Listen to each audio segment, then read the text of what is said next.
Welcome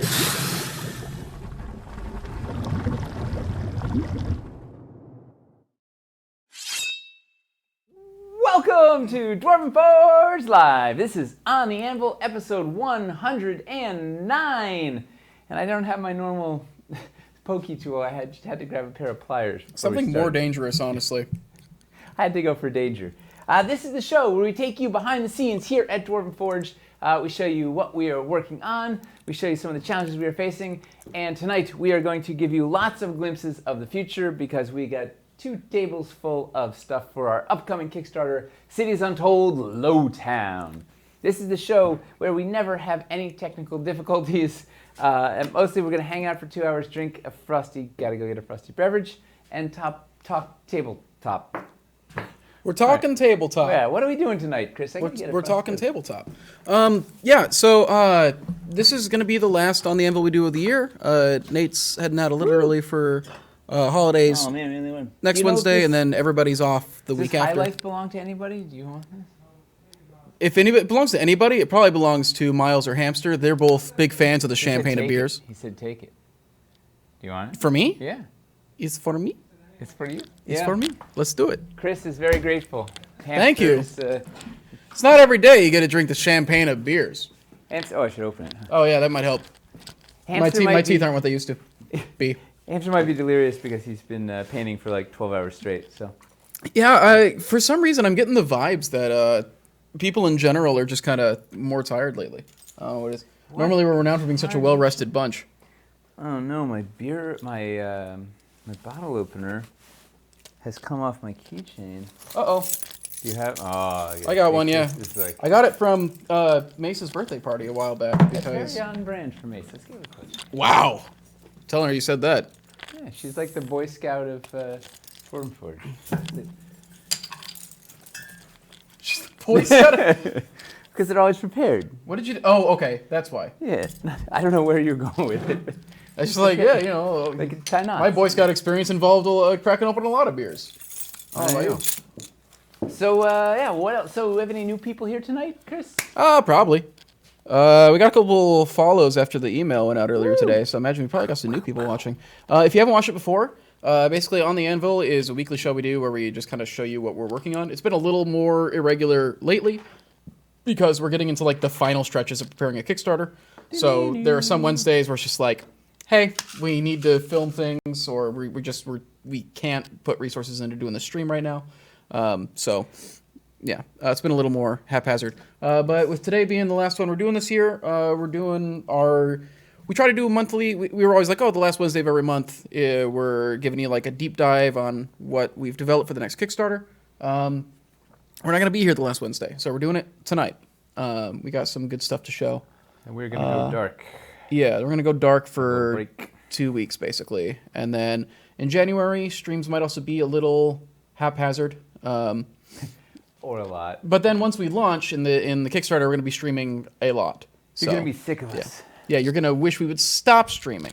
Although I guess you're not required to watch. Like, you could just turn it off, right? But what if they miss a prize? Yeah, that's true. Oh, yeah. Also, we have giveaways. You can do a giveaway if you don't watch. Yeah, if it's your first time watching, every one of these streams, every On the Anvil, halfway through, about an hour into the stream, we give away a $50 gift card to the Dwarven Forge online store. Woo! So, but what if I'm international, Chris? Oh, don't worry. It's digital, so we can actually give this away no matter where you live. Yay. And nobody can do anything about it. I dare the government to come after us. Moving on. Pop Culture AnimeCon says, man, the pictures in the email today got me hyped. Yeah, it feels nice to finally have, like, ammunition. We should... Do you want to pull up that lead? You know what we should do? Let's do the. I can prep it. I can prep it while you're talking. When we go into Lowtown, we'll show that off. That'll be our kickoff into Lowtown once we tackle the news. Is there anything else we need to say before we get into the news? Hey, the stuff that we do. Well, no, we can do that later. Okay. Yeah, let's get into the news. All right, buckle up because it's the. Hang on, I lost the button. Here we go. News. It's the news. It's the news. Chris, what's in the news? First thing I got, we got a missive sent in from Mojo Hamster. Mojo Hamster in the building. Yep. This Chris, If you can see this, I'm trapped in the giant vat of Cavern's dry brush. Please deploy the dwarves for recovery. No rush. No rush. No rush. But, Hamster, we can hear you out there. I mean, he's not lobbed, so they can't hear him, but yeah. I don't know if you can tell we are very allergic to fun at this company. Oh, yeah. Yeah, check my Instagram if you want to see how boring we are. What's on your Instagram? Posted a video of the thing Mace was doing all day today. With the hat. Ah, Yeah. well, Posted a video of that, so that's exciting. spicy. Yeah. You can find that at Chris London Film on Instagram if you want to see that. Buckle up. Just a weird place. What were we saying? The paint scheme was great in the email today. Could see the wear and tear on the center of the steps. Yeah, man, they've been Hamster. yeah, they've been working away at that. All right, let's get through the actual news so we can get into all the city stuff for fun, because then we can talk about email stuff in that section. First bit of real news. Hey, Galadoria Games is really cool. Bing. Just want to say that. Kevin from Galadoria Games, they've been helping us out actually with some stuff on this We'll Kickstarter. show some pieces. Yeah, you're actually going to see some stuff that they helped us with prototyping today. Yeah. And he came in, really cool. Also, he said their holiday sale did super well. Too well. This year, too well to the point where because they were small, they're even smaller than us, like Single digits. single digit team, and like literally their factory is their house. So it's gonna take them a bit to get through it, but that's a good problem to have. He said honestly. they had to stop running ads because their holiday sale was going too well and they Yeah. were getting too much business. They make really great stuff. If you're looking for scatter, if you're always like, oh man, I wish this existed in Dwarvenite, and you don't see it, go check out Galadoria Games. They might have the thing you're looking for. Kevin got to see, he's the first person outside of Dwarven Forge to see our first landmark before the rest of the world. Yeah, he saw the stuff that we were photographing. Yeah. So yeah, just Galadoria, cool. He was here today. He's fun, real nice to talk to. Just want to shout him out. Let's see. Let's talk about some web store stuff. Hey, we've got collection pages up. If you look on the main site, we've got collection pages up for the next 3 restock events that are coming in. In January and February, we have some regular restocks happening. January is a Wildlands restock.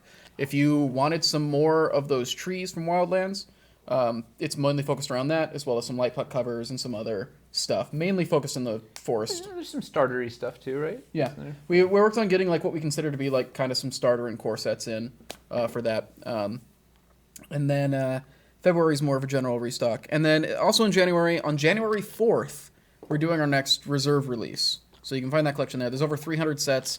Reserve release is a bit different than a regular restock. Regular restock, we're talking about adding hundreds of everything on that list. So it'll be like a dozen or more sets, all with hundreds of stuff. Reserve release, it's like, hey, what was sitting around at the factory in the warehouse that we're like, we can get rid of this. We don't need this anymore. You ever seen the Hunger Games? Yeah. So there'll be like over 300 sets. Some of them things that we haven't made in a long time. Some that we can't really make anymore. But only like a handful of each. It's like, oh, we found like a box of like this resin box like in the corner of the warehouse or But something. it'd literally be like there's 2 sets in there. Yeah. Or so some of this stuff is really Any plans? low single digits. Any plans for restock of the bigger Wildland sets? We're not planning on restocking anything larger than the Explorer sets. Did we reorder the Explorer? I don't even know if Mountains and those stuff? made the order. Yeah, we're not planning on doing the Heart of or Mega Pledges. They're simply too large to do in the quantities we would need to order them from the factory. We will. We're going to work our way through the Wildland stuff. It'll be several orders. Will be Our getting goal, stuff. our goal is to get all those pieces back. It's just we got to do it in waves. Starting with Forest, we're planning on doing Mountain next, I believe. It's a testament to back the Kickstarter if you can, because it's the way to guarantee you're going to get the set selections you want. Like we will half the sets in Wildlands. I don't think are ever going to see the web store or once in a blue moon. So hopefully it won't be as bad in Cities Untold Lowtown, but we will see. But once again, if you don't want to take your chances, back when you can, because get everything. Yeah. Let's see. But we're going to try our best to get as much of that Wildland stuff, Yes. in drips and drabs. It won't be all at once. It's way too broad a line to try and get it all in one fell swoop for us, but we will work our way through it. Yeah, we're trying to... The big thing to know is we are trying to make as many of those pieces as possible available For some of it, it means reconfiguring and like making some new sets that weren't in the Kickstarter that will put things in a better configuration, basically. And if there's stuff you're dying to see, where should they tell us what they're hoping to have restocked, Chris? On the Discord, we have a channel that is specifically about like restock requests. And so, don't expect answers on every set that you put in there, but it's just kind of a thing I keep an eye on, like, okay, what's coming up a lot. Don't ever expect answers from us. Yes. Well, because some of it too, like, the unfortunate thing is, I don't know, with how many times like Caverns Deep like adventure packs get put in there, and I'm like, we just can't do that. Like, my bad. Yeah. Don't expect Crystal Caverns. Some point we're Someday. working. We're actively looking at one. Oh well, hey, I think I can actually say we're getting quotes for some Forsaken Temple stuff. Yeah. So Forsaken Temple should be coming back early next year. If all goes well. Yes, as long as the quote isn't like unreasonable, but we'll see. Yeah, so that'll be good stuff. I think that's all holiday gift guide as well is still up. Check it out. We're past the deadline for like, okay, we can guarantee it gets to you before Christmas, just because like the shipping can get slower around the holidays just because everybody is shipping stuff. But especially if you're in the U.S., you'd probably still get it for Christmas. I would bet money. Yeah. Not a lot, but no. Valorian gold. I would. Usually our shipping like it's just a couple days, so like I think it would be all right. That's up. Holiday gift guide, great for sending to family members who just don't know what to get you if they like are not involved in gaming at all and they get overwhelmed at trying to figure out what to get you. We tried to like kind of narrow down. These are really good like simple starter sets, or if you got like a friend you're trying to get into it, most of the stuff there is stuff that's really good for like starting people's collections. So, yeah. And reliquaries. And reliquaries. You can find that on the site. And then that is all the news I've really got. Outside of, hey, if you didn't get the email earlier today, sign up for our mailing list. Sign up for our mailing list, first off. We're trying to send out emails every time there's significant news. In fact, you can go to that link at the bottom, dwarvenforge.com/cities, and they're like the first thing up there will say, hey, join the mailing list, dummy. Yeah. And so you can. Trying to send at least an email a month without, sending something for no reason. Trying to make them all worthwhile. If you didn't get the email earlier today, first off, there's some cool pictures in there. It is a preview of the Kickstarter. Cities Untold Lowtown is being pushed back to February 12th from January 15th. We'll talk a bit more about the reasoning for it today, but basically it was just kind of a thing of like... Sleep is the reason. Yeah. It was a thing we were looking at, and it's like, well, even if we crunched all through the holidays, we would still be like taking a risk on whether we would actually have everything ready. Well, it was like, if we worked 7 days a week non-stop for the next month, would we be able to, not well. Yeah, it's a thing we were like, we could definitely launch on the 15th. We can't guarantee that everything would be buttoned up and have the quality that we'd want it to have. Anybody here see the launch of Castles? Yeah, basically. So we need to say. So glad it's not right after the holidays. Sleep's a very good reason. Yeah, and we were also figuring it's like, hey, if we launch in mid-February, people will start getting their tax returns or at least have that figured out and stuff, which might be easier for people to not have it that close to the holidays. Yeah. And this way we're only ruining the holidays for like Paint Team and Tyler. I still get to have fun. Yeah. So only half the team loses yeah. Christmas. That's not true. We're only cutting off one leg. So yeah. Should we go to Lowtown? Yeah, let's. All right, so let me give the disclaimer. You pull up the lead photo. I think it's dynamite. Oh yeah, let me set that up. So we are launching February 12th at high noon Eastern U.S. Standard Daylight Mountain Time. We're launching our next Kickstarter, Cities Untold Lowtown. It will focus on the grittier, seedier, darker part of town. It's going to be awesome. We're going to show you some of the stuff for it tonight, but the first boilerplate. This is brain words tired. We're not, just bear with us, us being me, and Chris is actually equally, if not more tired. Boilerplate disclaimer: everything we're going to show tonight are handmade prototypes. Right? We are one of the reasons we were behind schedule in general is traditionally we're having our factory kicks out hundreds and hundreds of prototypes for us. In this case, they were unable. So we've turned ourselves into a factory here. So everything you see is hand cast in resin. It's tooled out by hand. It is painted by hand. Not everything will line up. Not everything is quite finished. Things will change. Things are often imperfect. So these are prototypes. By the time you get a final version in Dwarvenite, they will be cleaned up. Right angles will be 90 degrees. Things will be factory finished and clean. Of course, even then, things will never be 100% Lego millimeter perfect. These things, just the nature of these is still that they are handmade. There will be some variation that you will have to learn to live with. It's part of the Dwarven Forge charm. Yeah. The reality is we sculpt and design for these things to be cast in Dwarvenite. Wait, that wasn't even the one you had at the head of the email, was it? I don't know. I'm looking at this and I'm like, oh yeah, which was the one that I actually? It was Casey took it. This was an iPhone one. Casey took it. Oh, I pulled one from. Yeah. Oh man, it would be an ordeal to get to it from. Do you want me to? It's on the other. Download it from the email. Oh, hang on. Let me open the email. So anyway, so sometimes stuff doesn't line up. Sometimes a little wobbly. Sometimes whatever. So bear with it. And other disclaimers, like anybody that's been watching this show for the last year will tell you, things change. Things change a lot. Paint schemes change. Pieces get cut. Pieces get modified. Pieces get added. Paint colors change. Things evolve. So things could change, like say a launch date, or I don't know what are the other many things, like cutting all of Ashlar's, yada yada yada. All right, so here's a little taste of Lowtown. Look at that. Woo! We got verticality. We got beat up wood. We got LEDs. We got docks. We got elevation. We got miniatures. We got stairs on the outside, roofs, lights, and look at the tippity top. We got a little the spyglass is getting reprinted. Yeah, only the real ones know what that is. Yeah, we got all sorts of. Speaking of castles.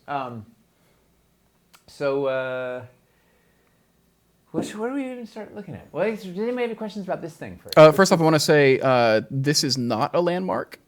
No, this was a free build I did because we needed something to show. We're doing hands-on video for scaffolding, and I wanted to show verticality.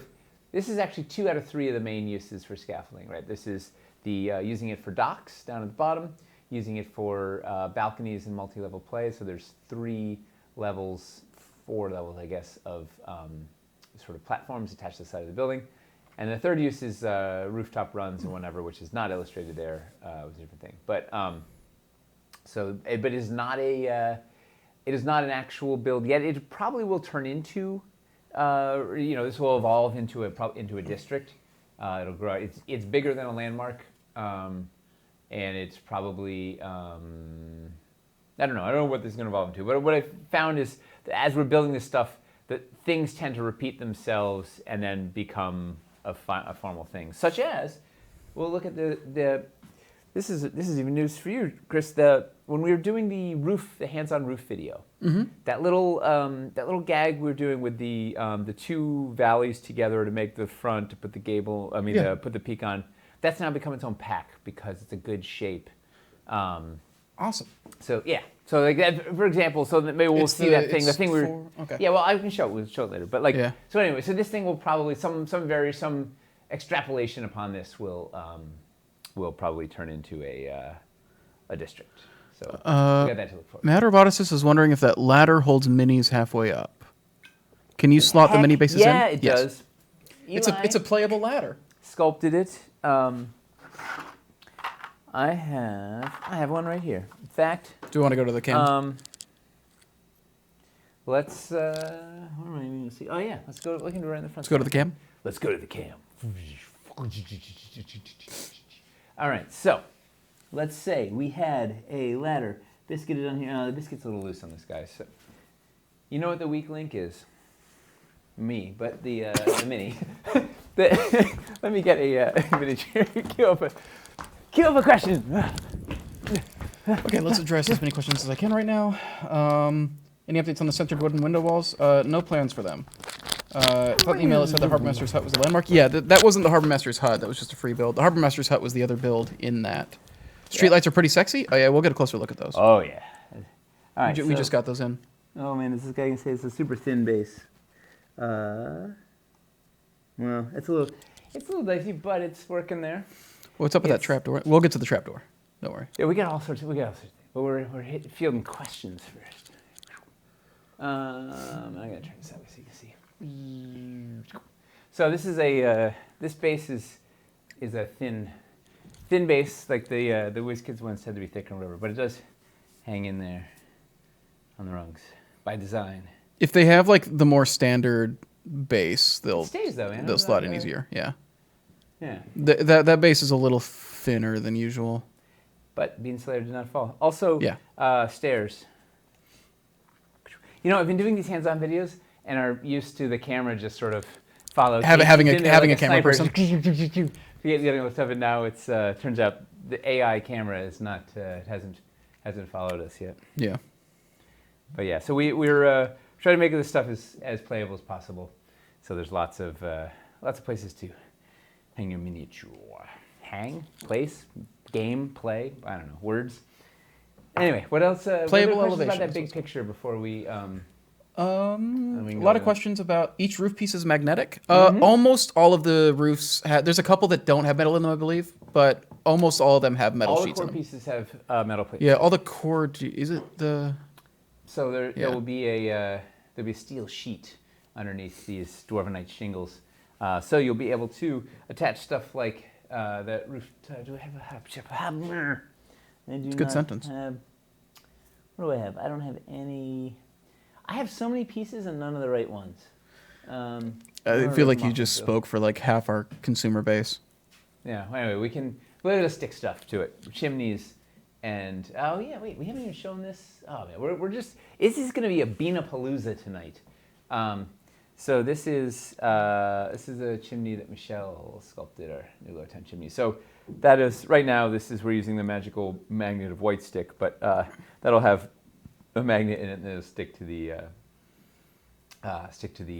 roof like such. We have perches, very you can different use old ones, whatever you want. Aesthetically, a very different style than the other chimneys that we already have. So that way you can add more variety to your skyline. And verticality. This thing is a tall boy. Yes. Like your beer. Yeah. Tall boys. So this is we get that somebody spotted the trapdoor plate. So this would be a magnetic trapdoor plate holder. And so here's so many exciting things about this. One, we have a new small size trapdoor. Look at the white stick. It'll have a functioning hinge in the final version. It will not. It is just fit. It's operable. It's not hinged. Yeah. It's a misnomer because then you can pop it out and swap it and whatever. Yes. But it's a new small trapdoor to go into our trapdoor lineup. So we didn't have another small one. So we have this, and we have a metal grate. So we have two new trapdoors, and then this thing is magnetic. So you'll be able to pop it on your roof. You put it on your magnetic wall, so it becomes like like an escape hatch. Pretend this was do I have a magnetic wall here? Well, pretend this was right. So this could be like a escape hatch, a garbage chute, or something on the side of your magnetic wall. You can put it on your floor. You can just freestand it, whatever. It's going to work. It's going to go everywhere. It's going to be dynamite. How does the magnet hold if the door comes off? There's going to be magnets in the base there. Little magnets. Since it's a smaller piece, it doesn't need as large magnets. It's going to stick like white stick. Is there a pole accessory hole in that chimney so we could put ravens or something on it? No, but that's not a bad idea. So you have to pretend we're gonna have a divot there anyways. Like, yeah. Wait, not so pretty with the white stick. I went nuts on it, but yeah. I was trying to hold it up or something. I don't know. Oh, it's on the back to hold it to the. Hey, Mace. Wall. Man, everybody's showing up tonight. Here. And then, of course, Chuck and Michelle are here. That hey Chuck, hey Michelle. Mace's dad retired, so he can play with Dwarven Forge full time now. It's exciting news. Is there a working interdimensional portal behind that trapdoor? We're going to have to hold off on answering that until the campaign. That's a unlock. Yeah. We get there. All right. Do we have any other questions about the big picture before we go back to the home? Man, chat's moving a little fast. I'm trying to keep on top. Looking at that rooftop walkway, I'm getting flashbacks to Elden Ring. So many gravity deaths. Yes. Gravity. It's a really common thing in like in like shanty towns and stuff like that. Yeah, like the Soul series has a lot of stuff like that, where you're moving along rooftops and stuff, and it's scary. It's perilous. Let's talk to this thing. Yeah. So this was sort of the third primary use for the scaffolding bits, is doing fun rooftop nonsense. And let me see if let's see. So we have, I think we sort of showed, there's holes in the bottom of these scaffolding, so you can put pegs in them, boom, boom, and then there's some holes in the roof, so you can peg them to the roof. So you can do, ready for this? I'll pull the ladder out because it's going to fall. So you can do something like this, right? What did I know? Right, so you can peg the whole thing together and then pick it off and fly it around it's like a Spelljammer ship now. But you can put these super securely to the roof. Oh, I lost a stair. That's it. This thing broke, I think. Handmade prototypes. Oh yeah, biscuit hole snapped right there. It's bubbled out. So this guy fell off. But it makes it super like a super secure base for building, so you can stick all your stuff to it and it won't fall off. So the idea is you want to be able to just put as much playable nonsense up on the roof, right? Because you want to be able to get up here and do fun multi-level stuff and put your put your big old bridge. So we were using this for that same scaffolding video, and then had the bridge connected off this to another building and whatever. And, you can put your full-size planks up there, connect off, and so anyways, all the roofs you can peg the scaffolding to and make a variety of platforms, and like heading up to like the crow's nest. So this thing is, these are just like little spaceships now. I don't know how I didn't realize that.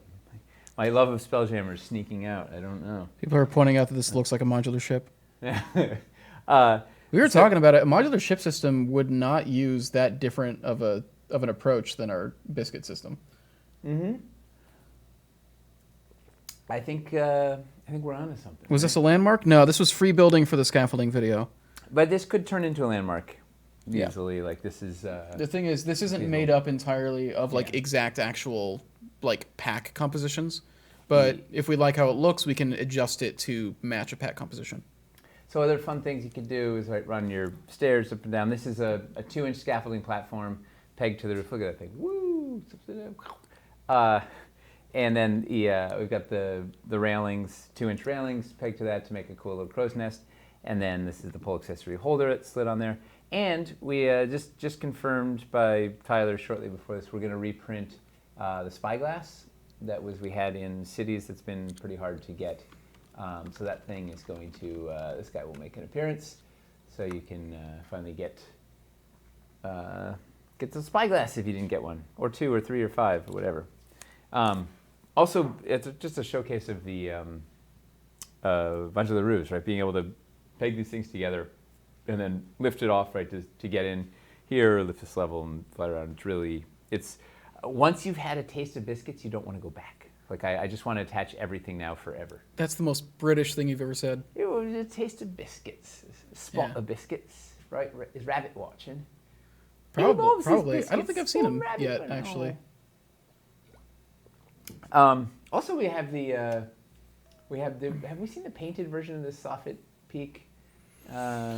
On here, I the 4-inch feel like no. 2 weeks ago it wasn't painted yet. Yeah, we got it just in time to shoot that video last week. Hamster just painted this guy out.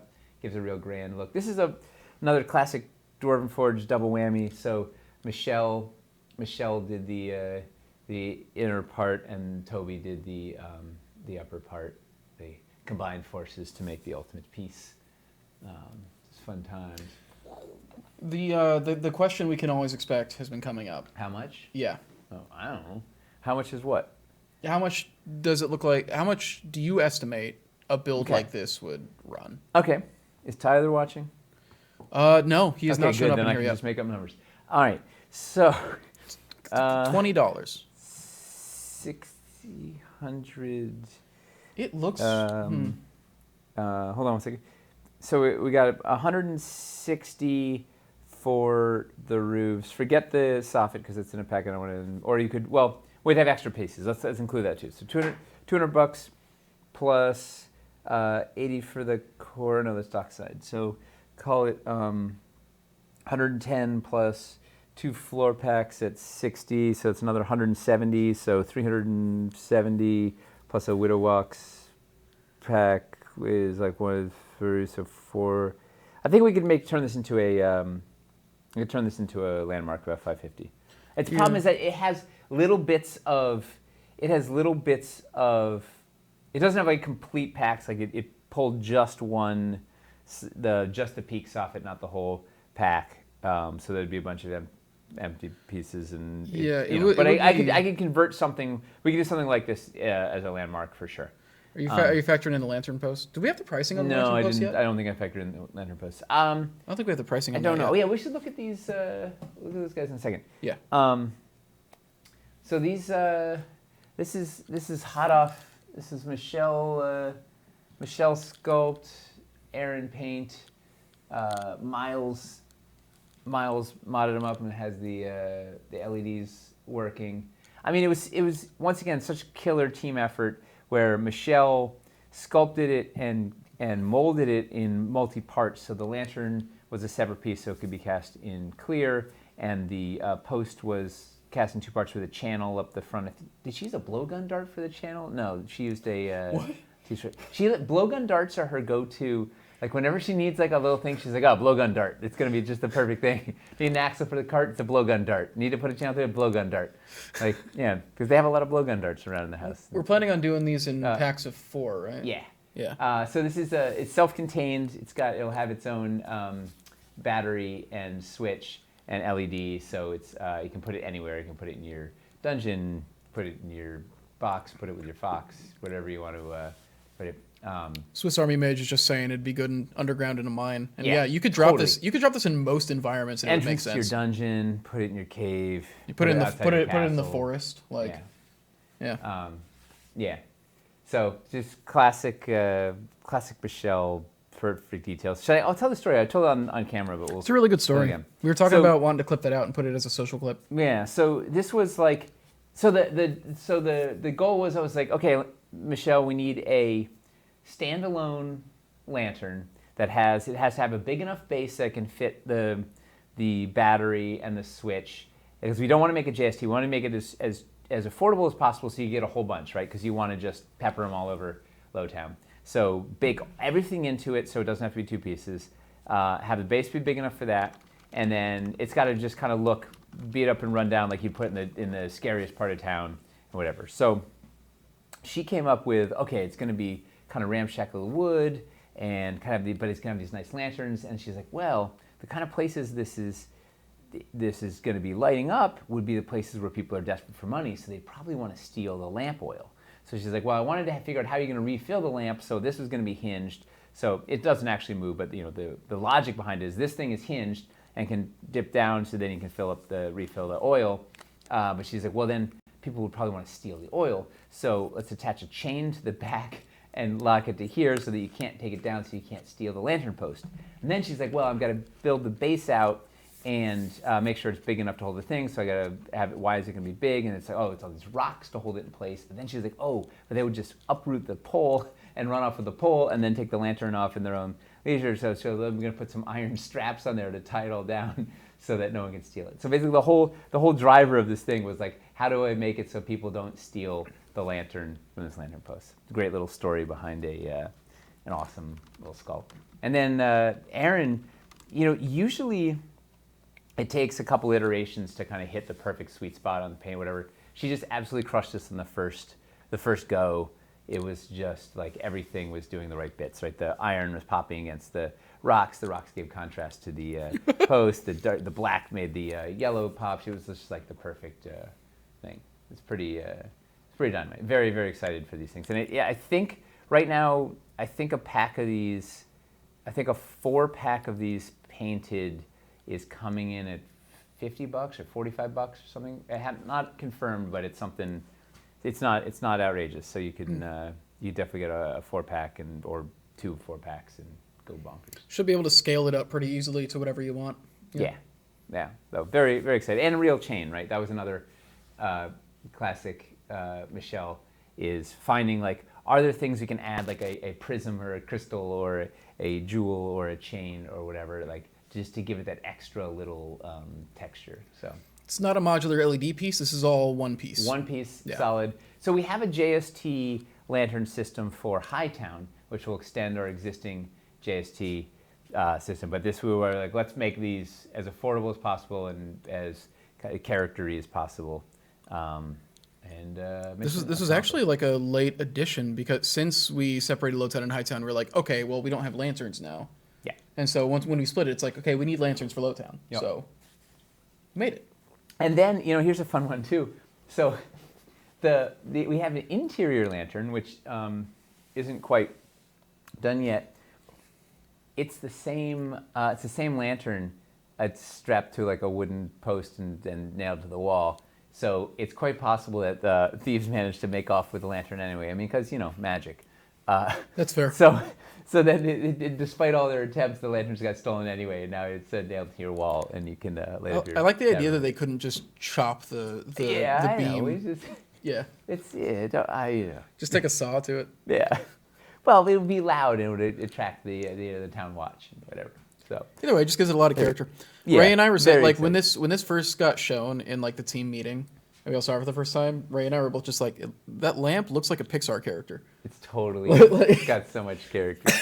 It's delightful. Yeah.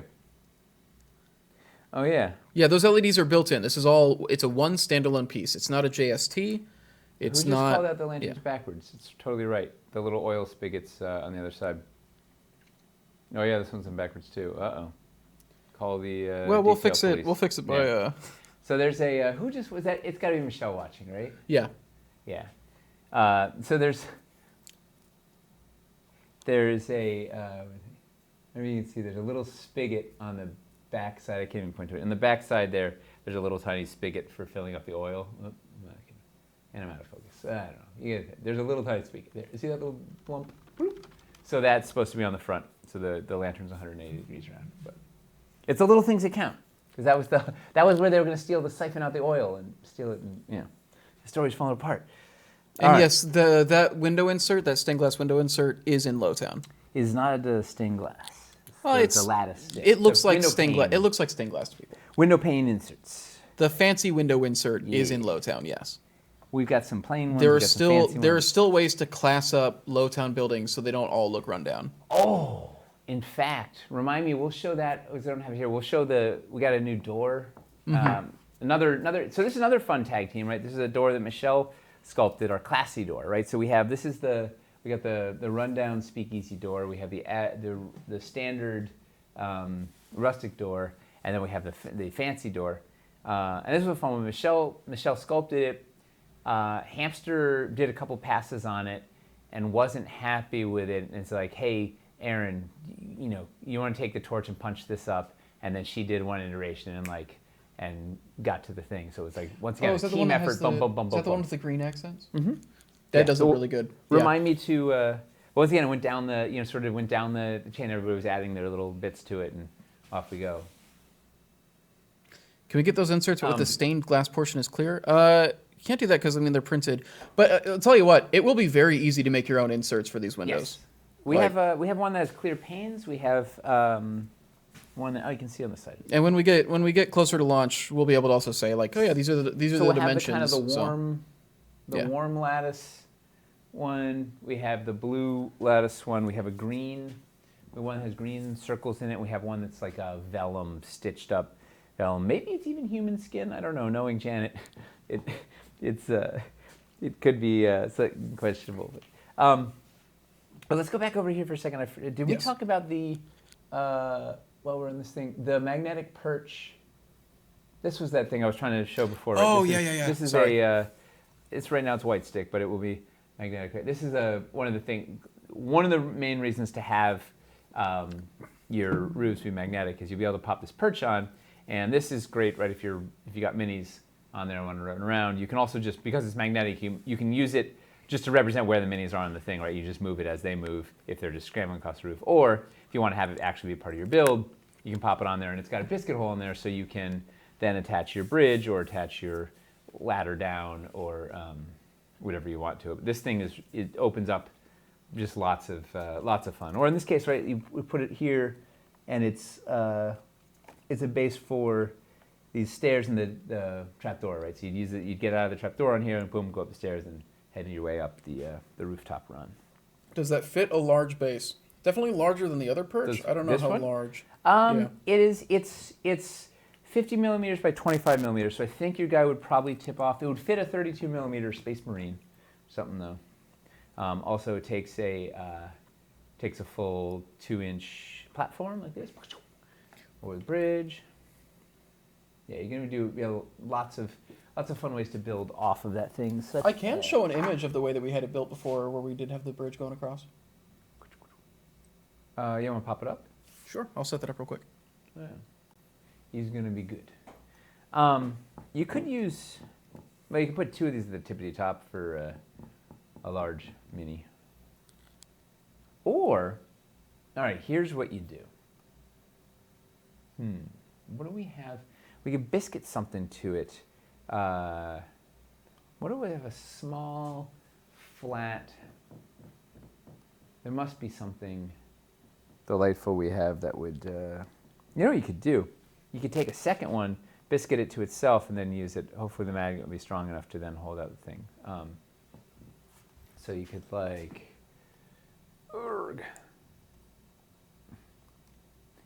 We don't have a little 2-inch. Oh man, that went crazy with the white stick. You could biscuit a second one, like such, boom, and then biscuit those together, and then use that as a platform to hold up your large mini. Don't know if it'll hold up, but we could try it. Once we have roofs with metal and magnets, and well, we go from there. You want to pull up that bridge? Yes. Brown cam. Bam. Ooh, yeah. That's how we had it set up before. So we had that bridge running across to meet this other building. We were talking about this being like kind of like an outpost that people are like kind of building like out. Maybe this is like on like a hill like overlooking. They're expecting like a goblin like army to start approaching or something. So it's not heavily fortified. But yeah. It's just a free build we were playing with for the scaffolding video. And it's once again that building on the right is a lot of the basis for the watchtower or lookout. We have a lookout tower landmark that may or may not exist, and we have. So that could probably be closer to 2 landmarks, I think. Yeah, I think with the size. There's more for that. Like that tall one takes more. That's not a full landmark, but it was base idea. What are we looking at? This is just, so the build that we were looking at on camera, this is how we had it set up for the shoot we were doing yesterday, where we had a second building that it was connected to. What's up? Michelle just said we have a little post filler. Let me go get a biscuit filler that would fit perfectly to get your large mini. I will get that. Well, yes, she is on it. Will a landmark fit in an art bin double deep? Probably. It really depends on what it is. So landmarks are going to have a pretty wide variety in terms of their approach. It's why we're calling them, initially we were calling them hero buildings, and then we moved away from that because we're like, well, not every one of these is going to be a building. Some of them are going to be like 2 small buildings, or some of them are like the Harbor Master's hut is like a small building, but it's like a dockside area. So we started calling them landmarks instead. So it really depends like which one it is. How many landmarks are there currently in the Kickstarter? We're hoping to have 8 when we launch, with the potential to add more, even if they're just as like, even if they're just like as sample builds or something. So we're planning to launch with 8. A large mini. And we want to have a wide variety, something that like fits like, we want to have one where it's like, oh, these like this collection of landmarks is really good for war game setups, or this collection of landmarks has a lot of good dressing and is really good for people who are planning on doing a lot of like interior campaigns. Okay. That sort of thing. Let's see. I don't have one that actually has a biscuit in it, and it's not painted. But this is a little biscuit filler that Michelle sculpted. It's just a projecting beam, right? So that's you could pop that in All right, you could pop that in something like this, and then, and I gotta fix that. Let's see, let's get some white stick. Let's get crazy. Where did I put that big bucket of white stick? Oh, yeah. All right. And we got this steam forged mini that Hamster painted up for God tier. You know what? I think it's a little lower than the top, so I think he might fall off. Also the white stick not holding, but you know, actually he's holding. Surprisingly, it's dicey. Yeah. He's on there. This might. Let's see if I can get it. I wonder if I'm gonna fake it off to the side a little bit. If it was actually biscuited in. Oh, it's the stuff from Galadoria. What? Is that stuff but it is that one Michelle cast. But we should look at the Galadoria ones. I don't know if that would actually do it, but you could have two roofs close to each other. Maybe and if it goes up put to the top. two of those face to face.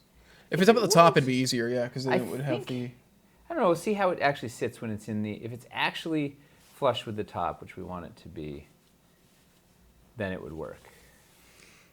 I don't have a. So it would be. Yeah, that's something. We'll play. It's going to be fun. So it's a good one to bring up. So Galadoria. So we needed a whole bunch of these little biscuit fillers, and they're kind of a pain cast or whatever. So we gave Kevin a buzz at Galadoria, and he said, "Oh, I could jam those out in Siocast in like 2 days," and he did. He gave us like 1,000 castings in no time. So we have a whole bunch of little fillers. I have 3 samples here. Where we have to go. Whoa! Whoop! Another one. All right. Let's get it right. All right. So we have this little guy. I think we showed this before, like the rivet, and this will have a pole accessory hole in there, so you can hang like a clothesline off it or some such. So that little guy would be brown wood, so you can pop that in. Right. Nice. Then we've got this little gargoyle. Classic little Michelle critter. And these are also unpainted, by the way. They're all just gray Siocast. And this is going to be particularly good for the stone, right? You can put a little stone gargoyle hanging out, which will be fun. Or you can put them in the, get in there, buddy. Oop. I cannot aim camera. Ugh. Don't focus. Hard to see without paint, huh? We have to use imagination. And then we have this cool little hanging shield plaque, which you can use as a, why are you not, is it the, I just didn't want to push it in far enough. I see. Trepidation with the, you can use that as a splash of color or a little sign for your weapon shop or any shop or whatever. It's gonna be fun. Oh man, that won't come out. Okay. Yeah, Michelle has been killing it here. The other thing I didn't talk about on this build, we are all over. I'm swerving all over the road tonight, but how's that different from any other night? I guess. Another thing we did with the scaffolding here is just ran it around the side of this thing like a little boardwalk, right? Kind of makes the build, kind of ties it in. I don't know. It's a nice another use for the scaffolding. Also, I did in the back here. I have it like a little, I don't know, is it like a patio, a little deck? So there's this raised area. It's just 2 4x4 planks there and the railings around it. Kind of neat. You see some of the ivy there. Oh, here's another one. I'm full of revelations this eve. So this little shape, we need a name for this. So this, oh man, it's all biscuited in. Okay, we'll pull you guys out. What, the dangle room? No, this is the... Because we're going to call that one the dangle room. Yeah, we haven't come up with a better name yet, even though it's the silliest ever. It's kind of amazing. So this thing, we have this little shape. Wait, it's two diagonals and two diagonal roofs. It was a repeated thing I just kept doing, and it looks good. So it's. Let me slide you.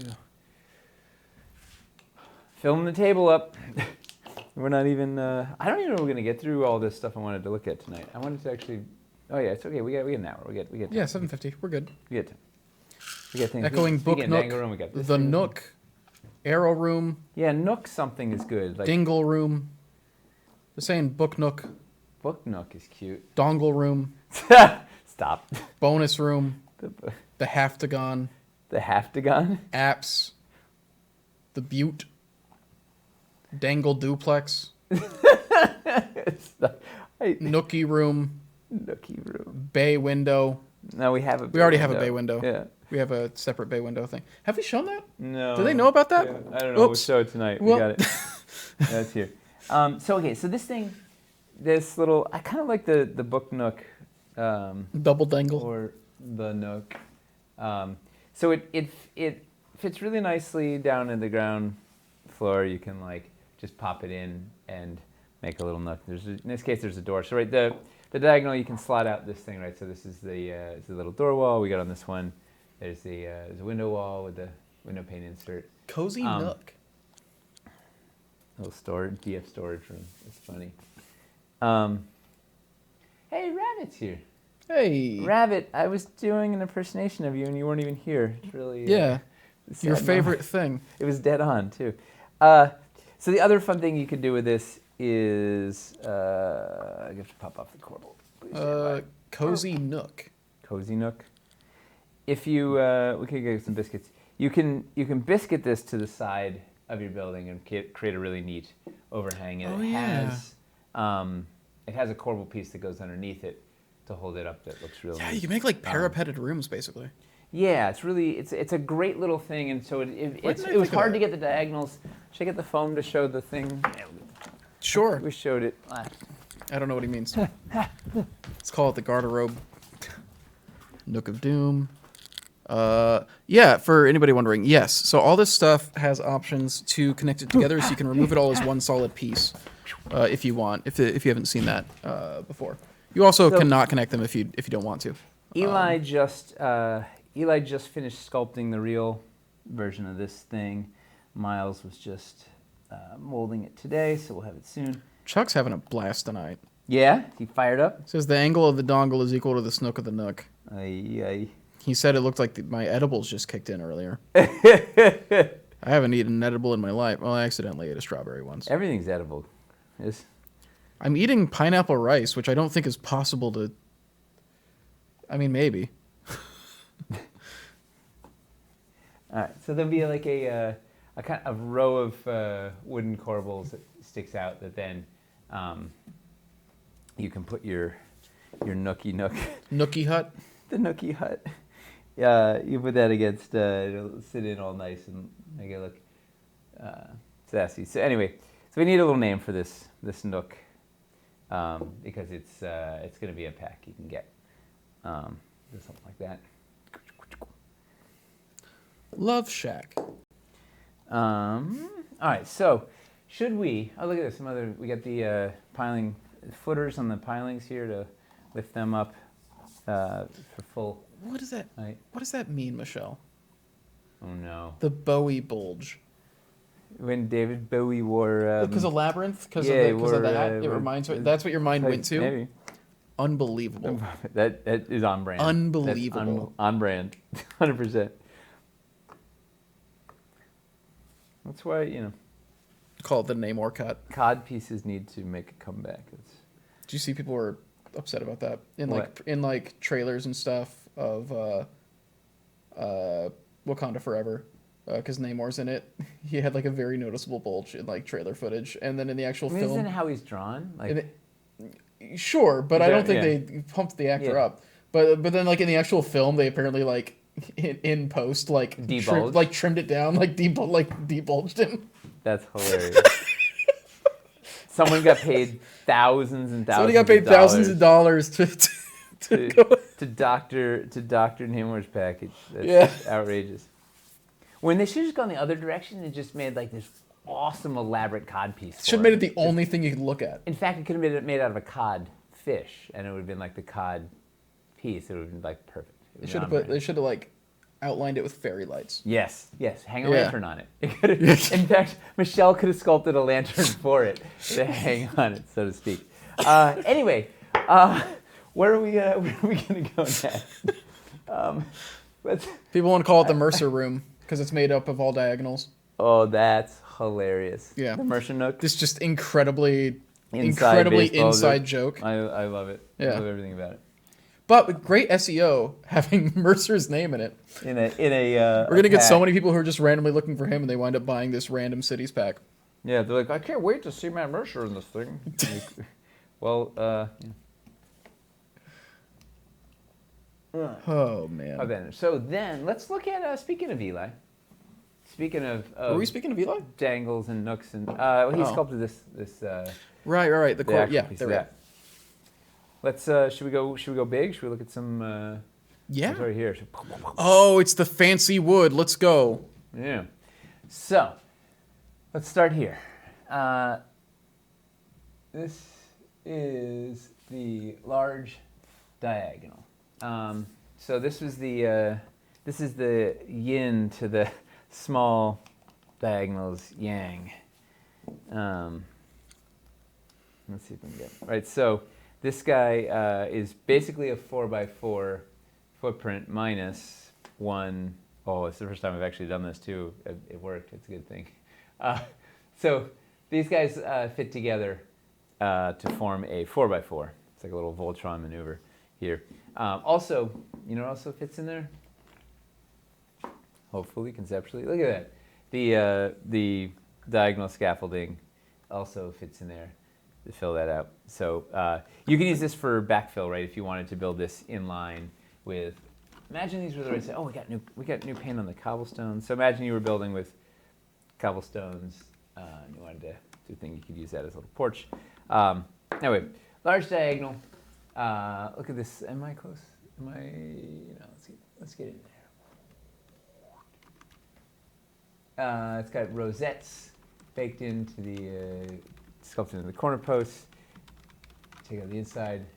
Speaking of book nooks, it's got shelves to hold your monster manual, and it's got baked in corner posts here, and a hole for corner posts here. So you can, let's see. Oh, you know what? This is going to drive people nuts. It's offset.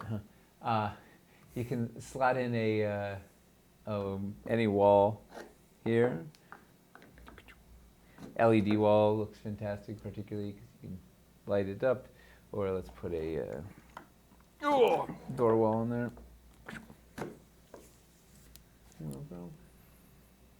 Entrance to the speakeasy. And then it's got a baked-in corner post here, and then we'll put one there. So let's pop out a corner post.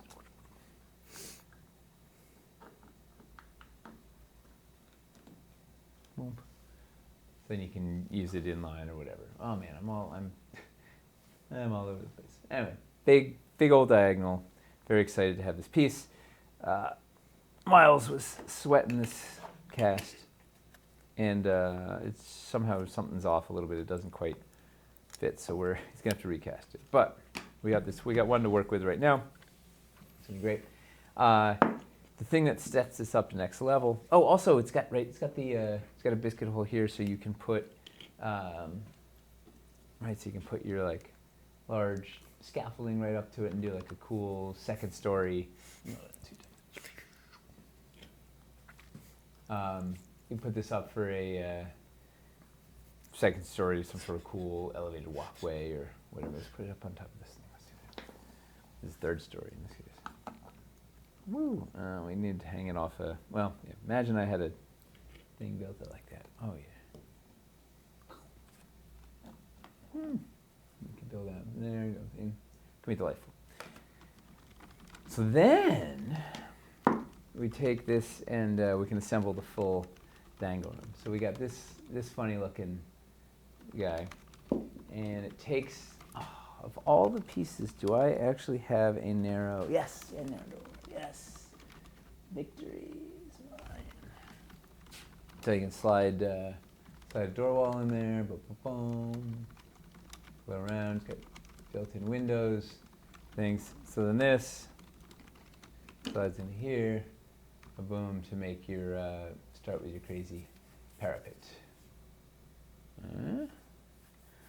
This is gonna be fun. And then of course this, because this also has a biscuit hole, it's an ideal place when it's coming up there. The corner post on the back of that piece is one that you put in, right? That's not made, that's not locked into the piece?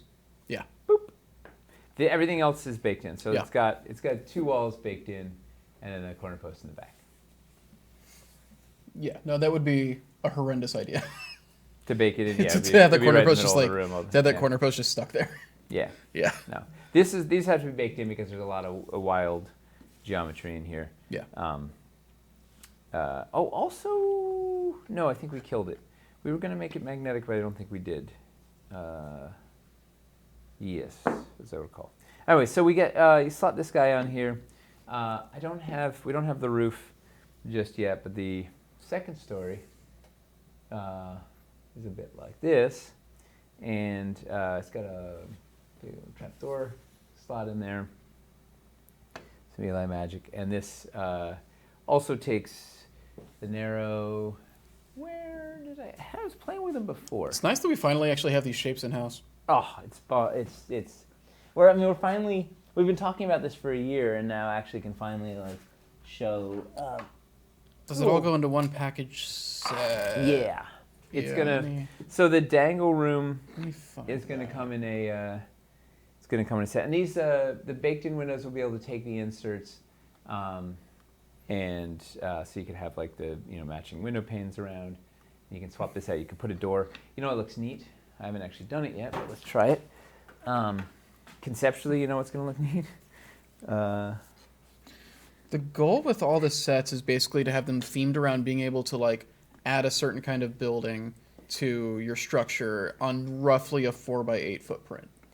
Yeah. Yeah.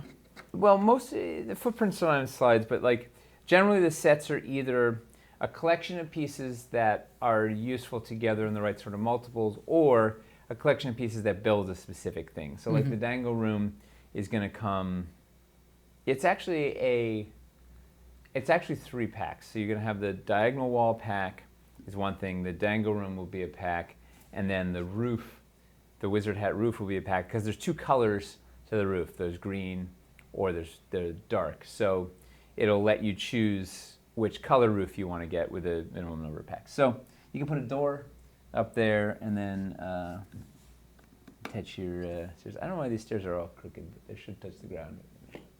Do that fun little entrance up there, or like put it off at the full angle, or something like that. Like, oh, it's how fun. Wait till it has the roof too. It's gonna be bonkers. Very fun. Also, you could just use this as like a little with a roof on it. It could be like a little cottage hut or something. Yeah, should be neat. So we're inching closer to having a fully operational dangle room death machine.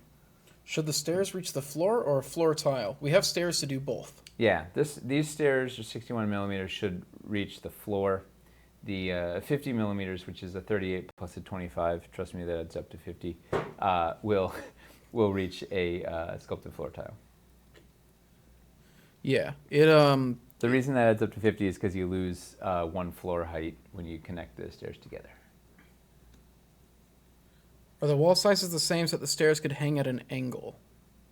Are the wall sizes the same? Are the wall sizes the same so that the stairs could hang at an angle? I don't understand what that means. I'm not sure either. You want to soak those stairs in hot water?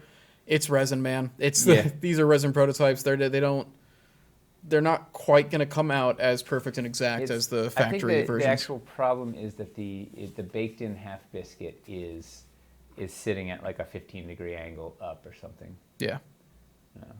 Identical stairs, just different length. Yeah, they're pretty much the same thing, just extended differently. So that way, the idea with that is so that way, whether your buildings are done scatter style or you've got like sculpted ground outside, you'll be able to cleanly go down to the ground floor. Either which way. Yeah. And all the walls are the same height, so everything stacks, all the layers should line up, and ideally everything lines up real nice like. So far, we haven't run into any issues. Yeah, the only issues we have is just stuff that's slightly off because, our prototypes aren't going to be exact because it doesn't react the same way as Dwarvenite. Well, and sometimes it it's all done by hand. Casting, and sometimes the mold's off a little, and sometimes that but that's all part of the process, all part of the fun. Any other dangle room questions? Large diagonal questions. How will the choice of length of stairs be presented in pledges with them? Will you get both? There's a pack. There'll be a stair pack that has a nice variety, and then they'll be in different things depending on use cases. So the stairs pack is actually really nice. So stairs pack is fantastic. So like they're 2 of each. Often the stair pillar and the 38 millimeter stair will be together because these are for going up to the second story of your building. And like there's like the basic dressing pack has just these together as well as a couple other things. It's like sort of the basics for getting in and around a house. Versus like the dock pack comes with one of the short 25 millimeter stairs because you use this if you've got the docks at the low height to go down to like water level, you use these. Or if you've got one dock at low height and one dock at high height, you use this to transition between those two. So it doesn't have any longer stairs, but it's that. Like the Widow's Walk pack has, I think, the full run of stairs. I can't remember one of each. So they'll be all around the place. You should be able to get plenty of stairs. And there's a stair pack if you want to get more. Mm-hmm. And yes, Super Mario, the stairs are designed so that your mini bases can slot into them, and you can stand the minis like halfway up. Yes. We should run the giveaway. What's a good word? Bowie bulge. Bowie bulge. BOWIE BULGE. All one word. If you want a chance to win a $50 gift card for the Dwarven Forge web store, no matter where you live, type in Bowie bulge. Exactly like what everybody else is typing in right now. We are filling the chat with Bowie bulge. Yeah. So there we go. And the chat's going to be unreadable for about a minute. If you asked a question before this and it wasn't answered, wait until people have stopped typing Bowie bulge and then re-ask the question, and I will hopefully catch it, because now the chat is unreadable. Look what you've Michelle has done. Look what you have wrought. Yep. Totally. You know what also is really neat? Hang on, I gotta get while the Bowie bulge is just sprawling. While they're bulging left and right. I'm gonna get this freestanding wall. What's a good thing to talk about in the meantime? Will there be a Bowie bulge pack? Yes. The Bowie bulge is the suggested name for that pack so far. And then since Michelle started it, I'm sure she's going to be fighting for it in the team meetings. So that'll be exciting. What's she going to be fighting for? To name that pack the Bowie bulge. The Bowie bulge. Yeah. I think Jay might. Although he just tell him it's like I don't know. He really liked the big buttress pack, so go figure. He cannot lie. No. You know. I thought this. I would kill to find out that Jay was like super into Sir Mix-a-Lot. Yeah. Like. That would be amazing. I would kill to find out that like in just a karaoke session and he's just in like the 90s he was just super into that scene. I would kill for that. That would be amazing. I don't know why I thought. How does the octagon room look with a small tower roof on top, like from castles? Oh, that's a really good question. We've never that'd be fun. We've never tried that. It should be roughly the same footprint, right? No, the roof's gonna be oversized. But that would be nice though. But it's not terribly so. Right? Because I guess they are 4-inch towers, and this is like on a 2-inch base, so it will be. Well, we'll see. It's big. It should be like an inch over on each side, probably. Yeah, it's big. Oh, it's a little big boy. It's Yeah. kind of cute though. I mean, that doesn't not work. Yeah. Like, I've seen worse. What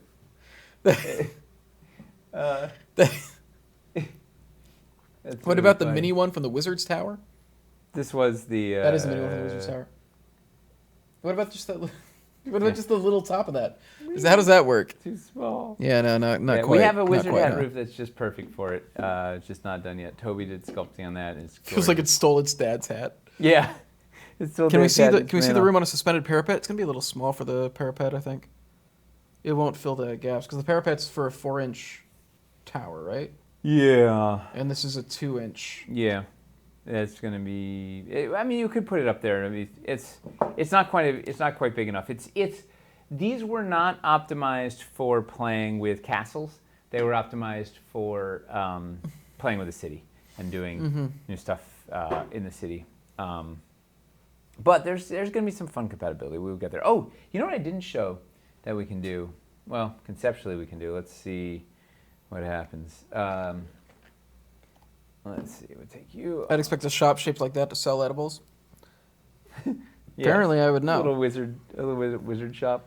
Is there going to be a filler piece between the tower piece and the standard roofs, or will there just be a gap there? No, there's a piece. It does not exist yet. Oh man, this is off-size now too. Oh, I see. He had to make it small. Got it. All right. So in order to fit it in, Miles was cheating the size, but it's a little loose right now, but it'll get it cleaned up. So this also the dangle room can slot into a. Well, we'll show you the full, once we actually have the cast pieces, we'll show you the full, how the roof array and the wizard hat and whatever. But fundamentally, you can attach this thing to side of your building also and do something like that. The roofing, it's going to be a little trickier, but we can look at that. It needs, I haven't actually tried, should I try it live here? Yeah, go for it. It requires. I don't know what he's talking about. Yeah. All right, we're gonna get lively. All right, so let's first. Oh, do I have one? How will these work with the city roads? They won't work very well with the city roads. We don't have a backfill for this because there were so many different ways you could build it. You could build it straight, or you could build it diagonal, or whatever. This is a thing you would want to either build starting on your second story, or if you're building inline, or build that one building on top of the sidewalks, and the other ones could be inside. Yeah, we couldn't make backfills for every Yes. new shape because then it would be just a lot of pieces that are only meant to like fill that gap. We which is do just have not- some backfills, though. Yeah. We have backfills for some of the more basic shapes, but not for stuff like that. Not for this one, because it had multiple configurations. It was like it was going to require a bunch of pieces. Yes. All right, we're gonna white stick this thing to victory for speed. So we are going to. I don't know if we've shown the. Did we show the soffits previously Yes. on the email? So we have rake soffits that go on the leading edge of your exposed edge of your roofs, right? Something like this. Give a really neat little overhang. And thanks to Eli being a former carpenter and roofer, we've learned a lot of interesting architectural terms. Yeah, I have no idea why you would call this a rake soffit. Because Neither one of those words means anything. means anything roof related to me. Yeah. Yes, they're the eaves. I don't know what this has to do with a rake. Because it's raking the edge How? of the roof. How is it raking? In what? Because it's right on the edge. Raking the... like Moonraker? No? Yeah, I don't get that either. They don't even got leaves up there. Doesn't make any sense. That part of the roof is called a rake. Why? Why is that called a rake? Why? Because that's where you have to rake your roof. You usually got to rake the leaves. Always collect in the gutter. So if you put a rake soffit on the back of, you take a pair of diagonal hips, Let's see if this is gonna work. This is conceptual. I haven't actually tried it yet. But this was our when we spent a whole bunch of time trying to figure out how the hell to roof this thing. I mocked up probably 5 different pieces. We're going through the whole thing. Eventually we settled on this, and I think it's gonna work, but we haven't actually tried it. So put a pair of rake soffits on we got a pair of valleys with a pair of rake soffits. We got a pair of diagonals with a pair of rake soffits, and you put that whole thing together. Hey, yeah, it works. It's not perfect. It's a hint large. It's not quite like Dad's hat. It's like the older brother's hat, but it does cover it. But boom. So let's see if this will lift. Oh, it's not gonna fall off because that thing isn't tight in the air. But let's see if I can lift it up like this. Oh boy. Hey, we have somebody new. Just started Dwarven Forge this week. Welcome. Started with the Caverns Mega. Wish I took a photo of my players' faces when they saw it. So is this a set that's not out yet? How do you get involved? Wow. Who is this person, and welcome? Restafari Boy. Restafari Boy, welcome. And why did you decide to start with the Caverns Mega, which is a fantastic place to start, by the way? That's the wrong Kickstarter. First question. Man, this is falling all over the place. But this will conceptually work. I'm very excited. I'm gonna run this giveaway real quick. Yeah. Roll in that Bowie Bulge giveaway. McGregor K. I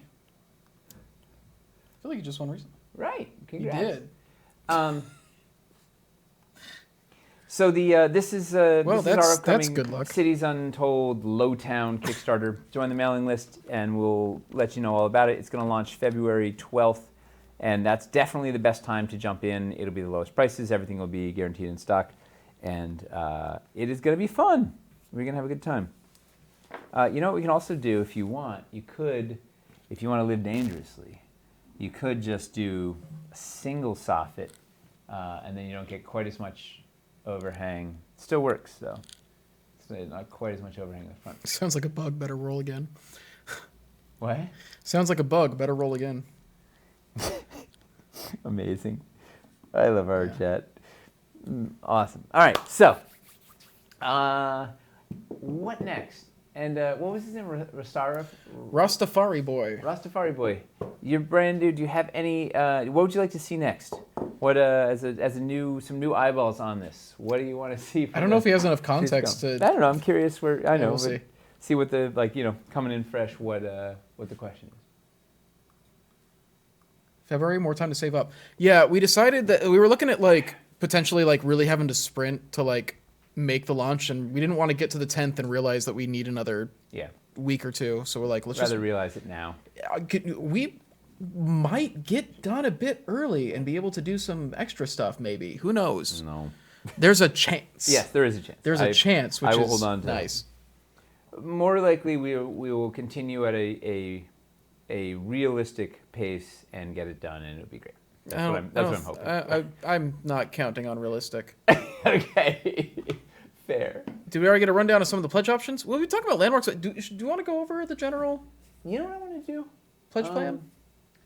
Yeah, and then I want to finish out that. The landmark the Thieves Guild, so we can. the landmark we're shooting tomorrow. Yeah, so we can actually have something to shoot. We're getting all the product photos for the landmarks right now. We finally got enough stuff to do them. He's been figuring out the compositions. So that Harbor Master's hut, we literally shot the product photos in beauty for today. Yeah. And then tomorrow, Thieves Guild.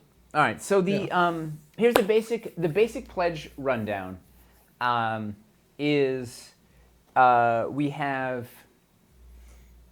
We'll start at the bottom. So originally we were going to have all of our pledges be a build your own pledge. We realized we don't need that anymore because stretch goals are not tied to your pledge. They're tied to the amount of money that you spend. So it's not like, okay, if you get pledge level A, you get stretch goals A, and pledge level B, you get stretch goals B. Doesn't matter where you're pledging, it's your total. Every $500 you get a tier 1 stretch goal box. Every $2,000 you also get a tier 2 stretch goal box. So if you spend $1,000 you get 2 tier 1 boxes. If you spend $2,000 you get 4 tier 1 boxes and a tier 2 box, and it keeps escalating like that with tier 1 and tier 2 boxes. So we are now adding, for clarity's sake, a build your own pledge, the classic $10 build your own pledge, pick whatever sets you want, but you get stretch goals based on the total you spend. So hopefully it'll be simple and easy to understand. We can pull a bunch of that language out of all the other pledges so they're a little easier to understand. We start there. So there will be a build your own pledge. However, it has stretch goals, so you'll get stretch goals no matter what. And you can also get the build your own pledge and then buy pledges with the pledge. So if you say, hey, I want to put in $1,000 and get a starter pledge and a bunch of a la carte stuff, you can do that too, and whatever. Once you're in the pledge manager, all bets are off. It doesn't really matter where you start. It's what your final total is, and then your stretch goals will get calculated from that. Does that all first make sense? Yeah, basic idea. We will still have. I know it makes sense to you. we will still have like pre-configured pledges that look like encounters, basically. We get there.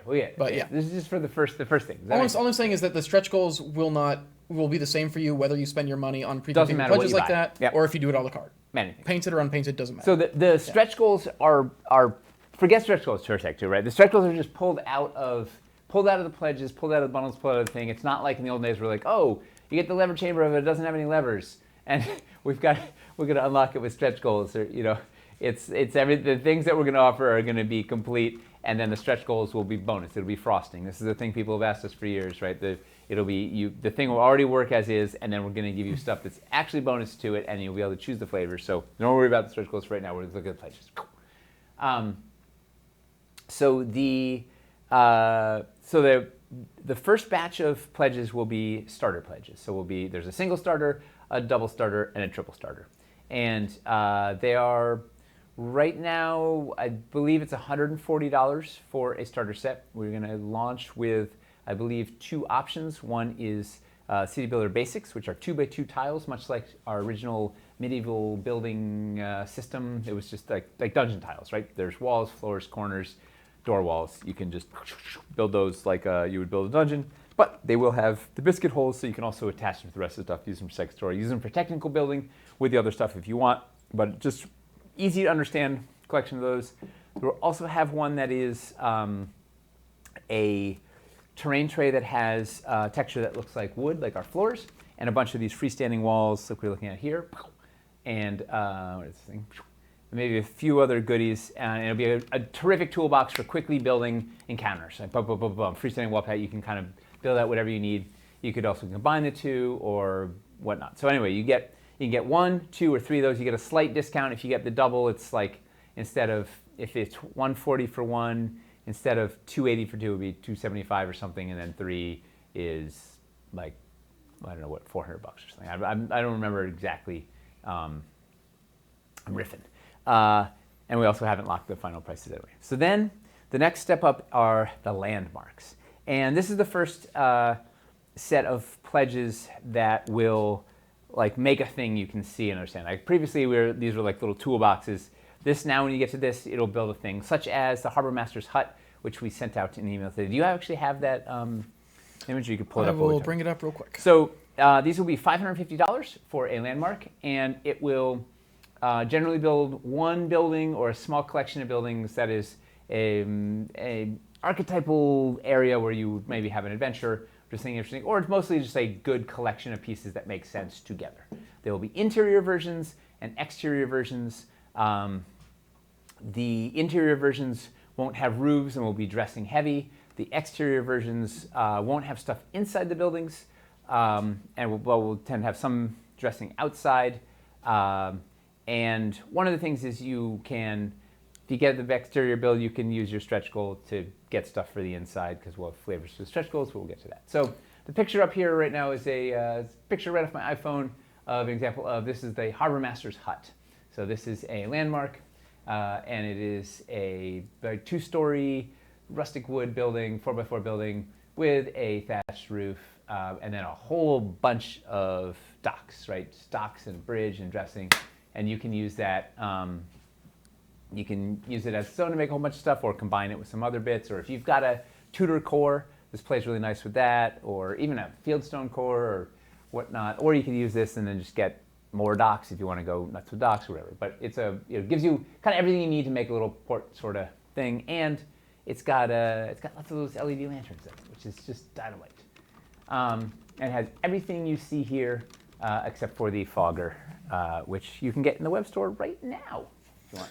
Oh, It's like $35 on the store, something like that. In fact,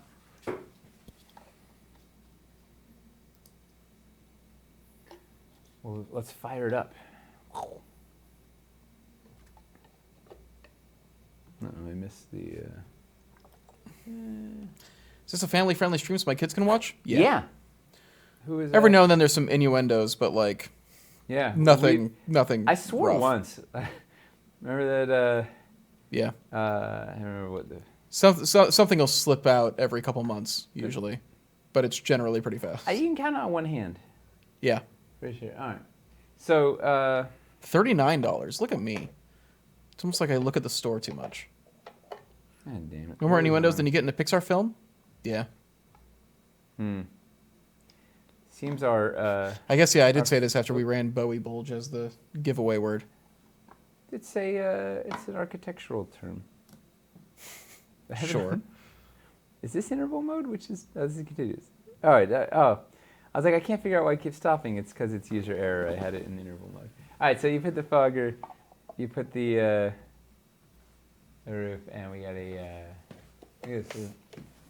We have a. Oh no, what did I do this? We're the bottom of this isn't quite tooled out correctly yet, so we're having a hard time getting the smoke to go where you want. But look at this. We got a little smoking roof. It's a really aggressive fire, but yes, you know. But it's fun, right? Yeah. So that roof will fit over our floor fogger. And look, we finally have a full complete one. How fun is that? Yeah. I mean, this one actually got a crack in it, so it's not perfect. But nobody will notice that way unless you better point it than out, though. Yeah. Yeah.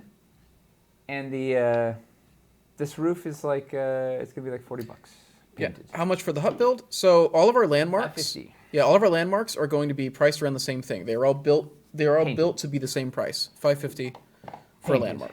Painted. Yes. So what's going to happen is you could then, if you buy, they'll have a pledge for a single landmark, a double landmark, and a triple landmark, and you'll get like a discount as you go. So if it's $550 for the single, it'll be like $1,025 or $1,050. Yeah. Something like that for two, and then three would be like $1,500 or something. Yeah. And there will be unpainted versions of the bundles. We'll have a price guide for them. There won't be pledges for them, so you do a build your own, and then type in the number. We'll have a list, and when you're in the pledge manager, you can get it because we're trying to make our collection of pledges that's on Kickstarter easier to browse, easier to understand, and shorter. And one of the problems when we mix painted and unpainted, each have their own pledges, then the pricing gets all over the place and it's not always in the same order, and so then it's just like, it's harder to read, it's more language, it's whatever. So generally the people who are going unpainted take the time to, can poke around and help figure it out, whatever. We'll have a price menu of like, hey, if you want an unpainted landmark, it is $400 or whatever. I don't know, make it up the price. So while every landmark is built to the same painted price, just because the nature of some pieces have a larger painting markup than others, all the unpainted will be the same price too. All the unpainted will also be the same price? Yeah. Okay. Tyler's going to work some dark wizardry. All right, there we go then. Yeah. Never mind. Tyler has been working. I thought we'd given up on trying to make that work. No, he's all right. There we go.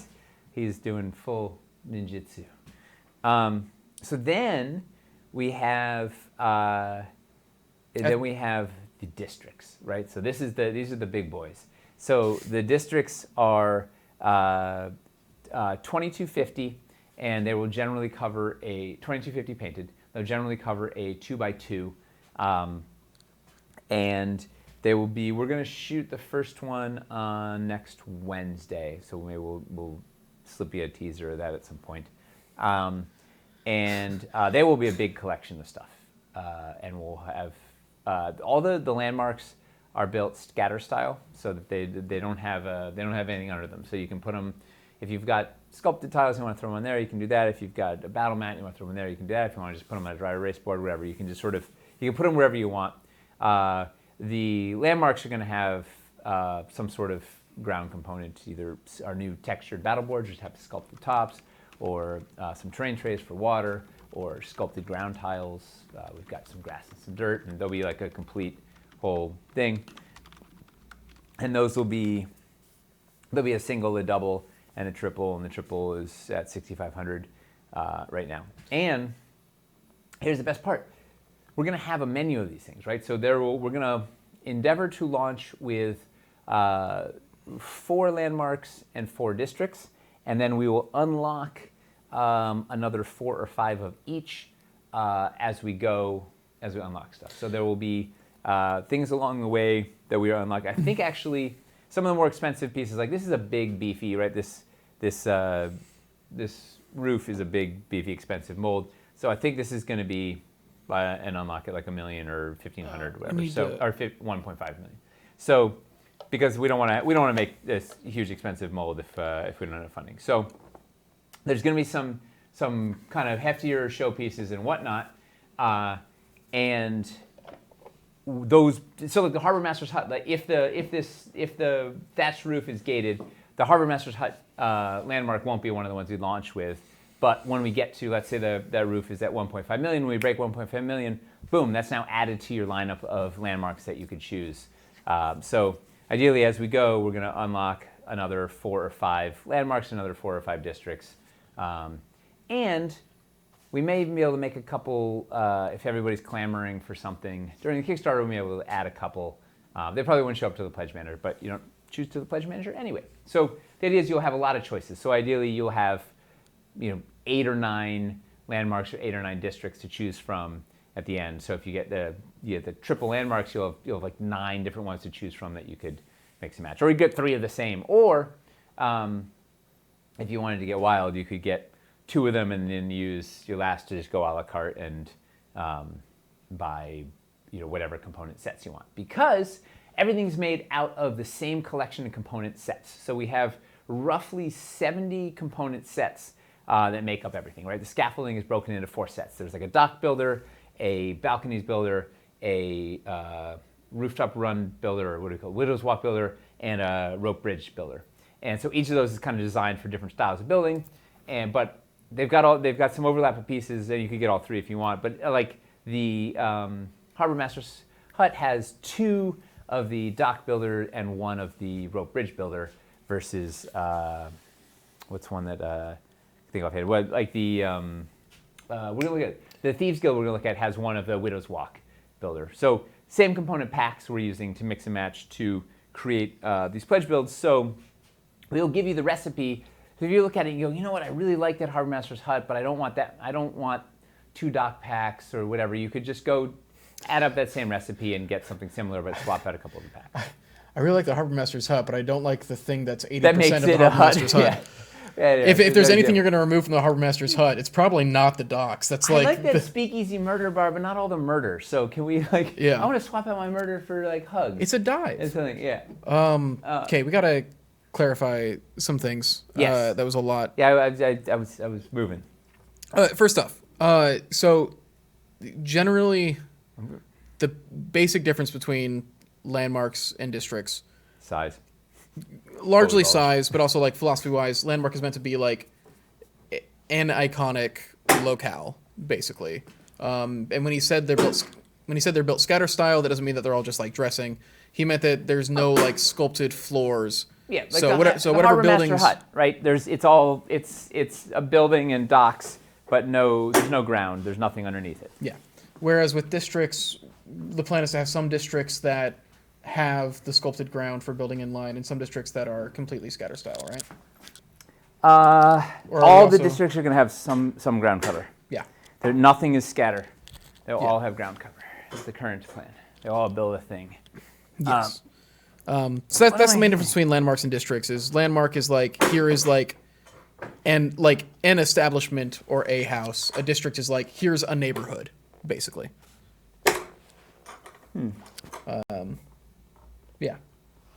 This table does not want to And then somebody was asking earlier about like, oh, so if you get all the land, yes, and every landmark is built to be the same price point, built to be $550, Every district is also going to be built to be the same price point. So they're all interchangeable if you go in at the landmark pledge level or the district pledge level. You'll get a discount, a bundle discount if you get a double or a triple. You get a little discount. Oh, and they have a little discount baked into them. Yes. Based on the thing. So right, the Harbor Master's Hut, if you bought all those component sets, it would be $565 or something. And oh man, this is backwards.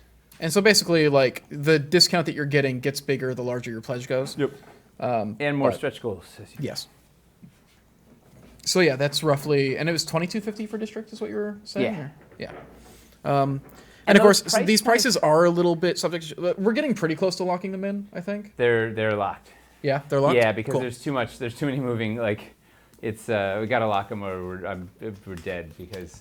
Are we locked for unpainted as well, or do we feel like it's? We're not locked from. Okay, unpainted still being figured out. Yeah, and it's gonna because we just have to lock all the painted compositions and then reverse engineer out the unpainted whatever. But are the same principles planned to be applied to Hightown? Unless running this makes us realize there's something drastically bad about this. Yes. I don't want to commit to anything in Hightown yet.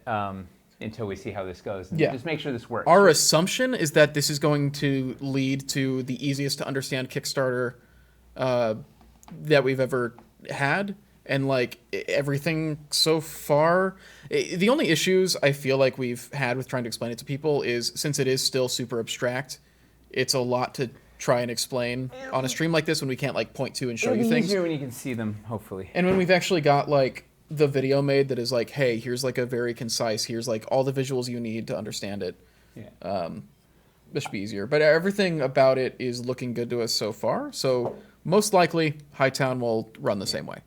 I guess I take it. Well, no, the prices are locked. I would say the price points are sort of the numbers are a little funny, but it's sort of where like Tyler and I made a whole bunch of component packs and then kind of combined them together to see where it would hit, and it was like $550 was the sweet spot of being able to build a decent variety of stuff. Sort of the lowest price when we get where you can have a big enough variety of stuff that could actually build things. And then $22.50, like I was trying to get it at $2,000, but it was like, it wasn't quite enough. Like $22.50 gave the extra wiggle room to get, like, it seemed like every time you were just short like a couple more sets, it was like, this just needs 2 more roof packs and it would work and whatever. So those targets are pretty set. So we'll see. And then also regarding the concept of like an all-in pledge. Well, define all in. Yeah, that's the thing. Like, so the thing with a city's Kickstarter like this compared to Dungeon of Doom, for example, is almost all these all these landmarks, all these districts are made with a lot of the same core pieces. So getting like every landmark or every district is not what we would consider like an all-in thing. All-in would be less than having every district, probably. Are we still planning on doing like an all-in pledge? So here's the plan. Yeah. Currently, Tyler, master of some sort of necromancy of numbers. I don't know why that would be necromancy. He's bringing back dead numbers. I'm pretty sure there's literally a term for this. He's a mathematician. Numbermancy. Yeah. So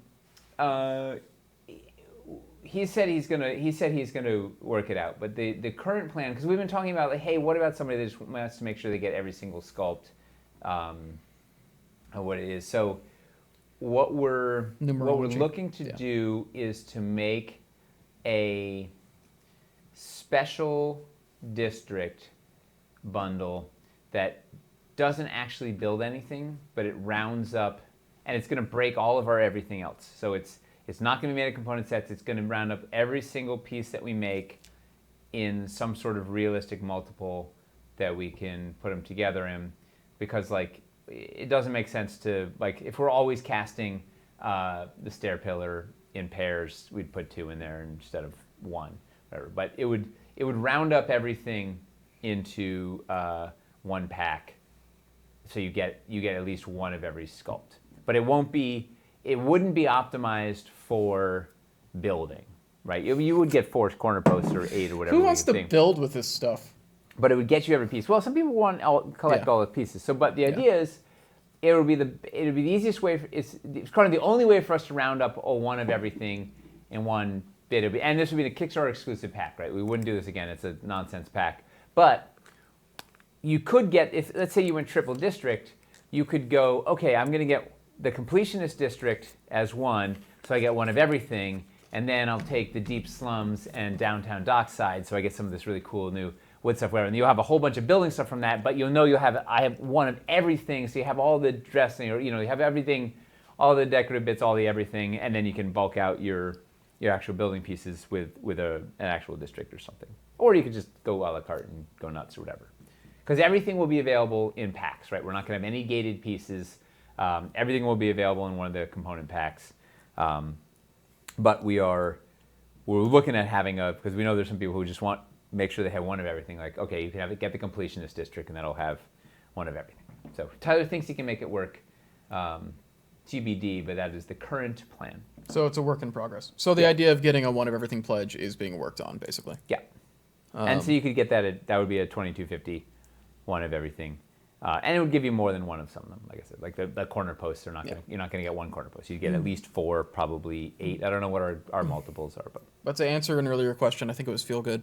The districts are going to be extremely varied in terms of the pieces that are in them. We're talking about like one district being like literally a dockside thing, so like a much bigger version of the Harbor Master's Hut, more or less. And then like also we're talking about like doing one that is like if you wanted to make like a frontier fort.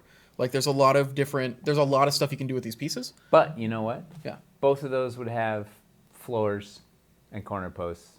Right. But like the dressing, the totally different accessory across bits. the board. The ground cover, the dressing, which types of walls. And there'll be like a district and landmark that focuses on like the parquet and like fancy like rosette corner posts, like wood stuff too. Yep. Versus the rundown slummy wood. So there will be any of the districts use fieldstone parts. Yes. Yeah. Yes. So currently the plan is there will, because we have a bunch of you who already have a lot of fieldstone. So the current plan is to have at least 4 districts that are just pure wood, right? All the new stuff. And probably, if we end up with 8 or 9 districts, probably 5 of them are just all pure wood, or at least 4 of them. And then we'll have a few that are hybrid, have wood and stone mixed. So you can get some, especially because we have some new stone bits that are exciting, whatever. So we get the new stone stuff in there.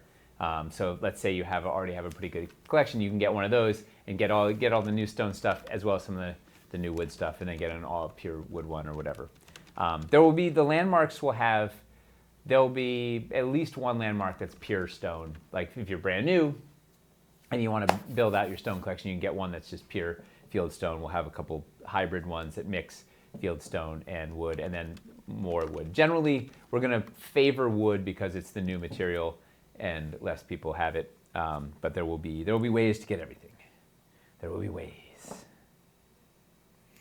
What else? Yeah, so getting every landmark in every district would be an obscene amount of money. It would give you so many high multiples. There might be somebody who wants to do it, and you could do it in Pledge Manager, but we're not going to call that the all-in pledge because that's obscene. Well, it's a lot of it's obscene. It's a lot of overlap.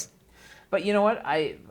If there's a call for it, I could see adding it in the Pledge Manager with a discount. Yeah. Something. Hey, you want everything? Like, I mean, it's wild. It's just the nature of like using these types of pieces. The districts are less about, especially because we're trying to avoid having chase pieces and stuff. It's less about, hey, these different districts are here because these different districts all have unique pieces. It's more giving you options that you can customize your pledge towards the types of games that you actually want to play, the way that you build, the systems that you're interested in, and just like having the options there. Like having a combination makes sense for like, hey, if you're a heavy war gamer, here's 3 districts that are like built out to like give you the stuff that's good for wargaming. Or like, hey, if you just want to do interior stuff and you don't care at all about like roofs at all, you're just doing interior stuff, like here's landmarks and districts that like you can round out a full pledge just with that stuff. Yes. Like that sort of thing.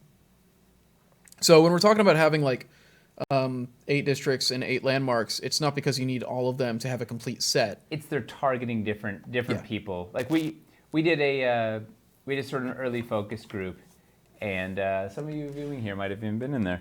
And one of the feedback was like different people were looking at it, and someone said like looked at a pledge and like, oh man, I want that. It's got like all the cool dressing bits or whatever. And someone else was like, man, I don't want that at all. It's got all those dressing bits that I don't want. I'm a war gamer. I want to be outside fighting this stuff. Don't give me I don't want a kitchen. Like I want cover for my Space Marines. It lets us get around a lot of the stuff that like we had issues with when we did the like encounter system in Dungeon of Doom and Caverns Deep, where it's like, well, you have to get these pieces if you want these other pieces that you might not be interested in. So obviously it's still not perfect we can't do everything for everyone.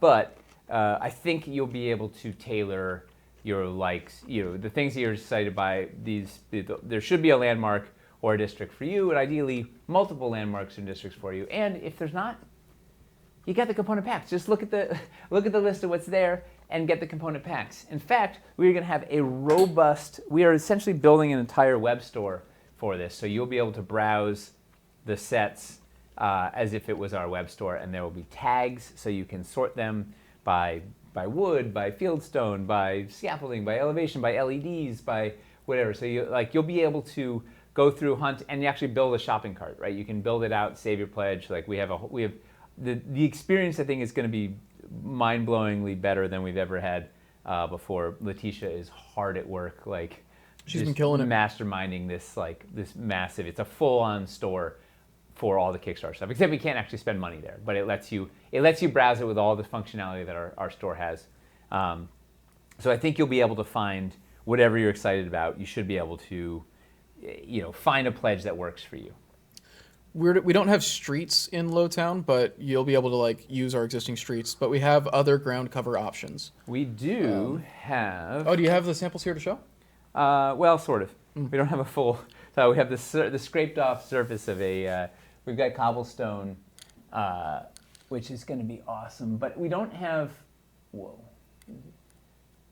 So this is this pattern that Eli came up with, right? So it has. Oh, it's so fun. It has the Valorian star in there.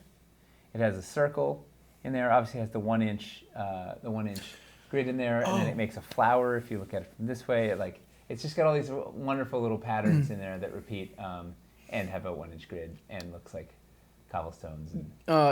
Yeah, Vertex. The district level is when you're going to start getting the ground cover, like the cobblestones, baked into the pledges. Yeah, there's a number of, because the districts are not just about buildings; they're about the space in between the buildings. It's about making a full scene. Yeah, right. They're going to be delightful. None of them are in the landmarks, but they are in the districts. Yes, because it was the ground cover was eating up too much of the budget in the landmarks. The landmarks. Yeah. Yeah. You could probably just get one of every component. I guess that is, yeah. If your big thing is you want one of everything, literally getting one of every component pack would do that. That's yeah. That's literally probably way to go after it, but you could. It's a weird way to do it. But it's, you know what? However you want to buy it is up to you. Yeah. That is. There's no wrong. There's no wrong way to approach it. That's the nice thing. There's not going to be any like wild. There's no pedestal of pain that's only in like one. Yes. Encounter or something. Yeah. Like it'll be in a pack. You can just pick it up if you want it. And at the end of the day, you should just be getting the pieces you're excited about, right? Don't. There will be a cobblestone floor pack as well. Yes. Oh yeah. All the ground cover options will have packs for just that ground cover, so you can get a landmark and then get that ground cover option if you want that ground cover. Definitely should have molded rats into that stone street. Hey, there is a. There's a rat in one of them. Yeah. Yeah. Can we see that new chimney again, please? Yes. Oh. It's on one of these, isn't it? Both. It's on both of them. Yeah. This is Look at that stone chimney. beat up old chimney. Really like the new chimneys. Today's the first day we've seen them. Yeah, we just first day we've shown them. We just got them painted, I think. Yeah. They're brand new. Do the ground covers have biscuits? Yes. Yeah. Yes. because although actually maybe the 4x4 might not, but the 2x2 we haven't shown the urban elevation system because we don't have it all in hand yet. But you're going to be able to use like the 2x2 cobblestones to do elevated bridges and stuff using arches. Like it's going to be outrageous. The things I know we keep saying, oh, you'll be able to do this there. You're starting to see it, right? You saw in that cover image. You're starting to see things like we're getting there. It's the pieces are coming together. Why not for 4x4? Because the 4x4 is not going to fit on the elevation footprint. The 4x4 is just about like covering the ground with cobblestone, basically. Yeah. But who knows? We retain the right to add or remove biscuit holes. The sculpted battle board is still a thing, yes. Oh yeah, we have it's gonna look something. Gritting Fool, we are still gonna have the old roofs in the store as well. We're not getting rid of them. You'll be able to mix and match them to keep more variance in your city.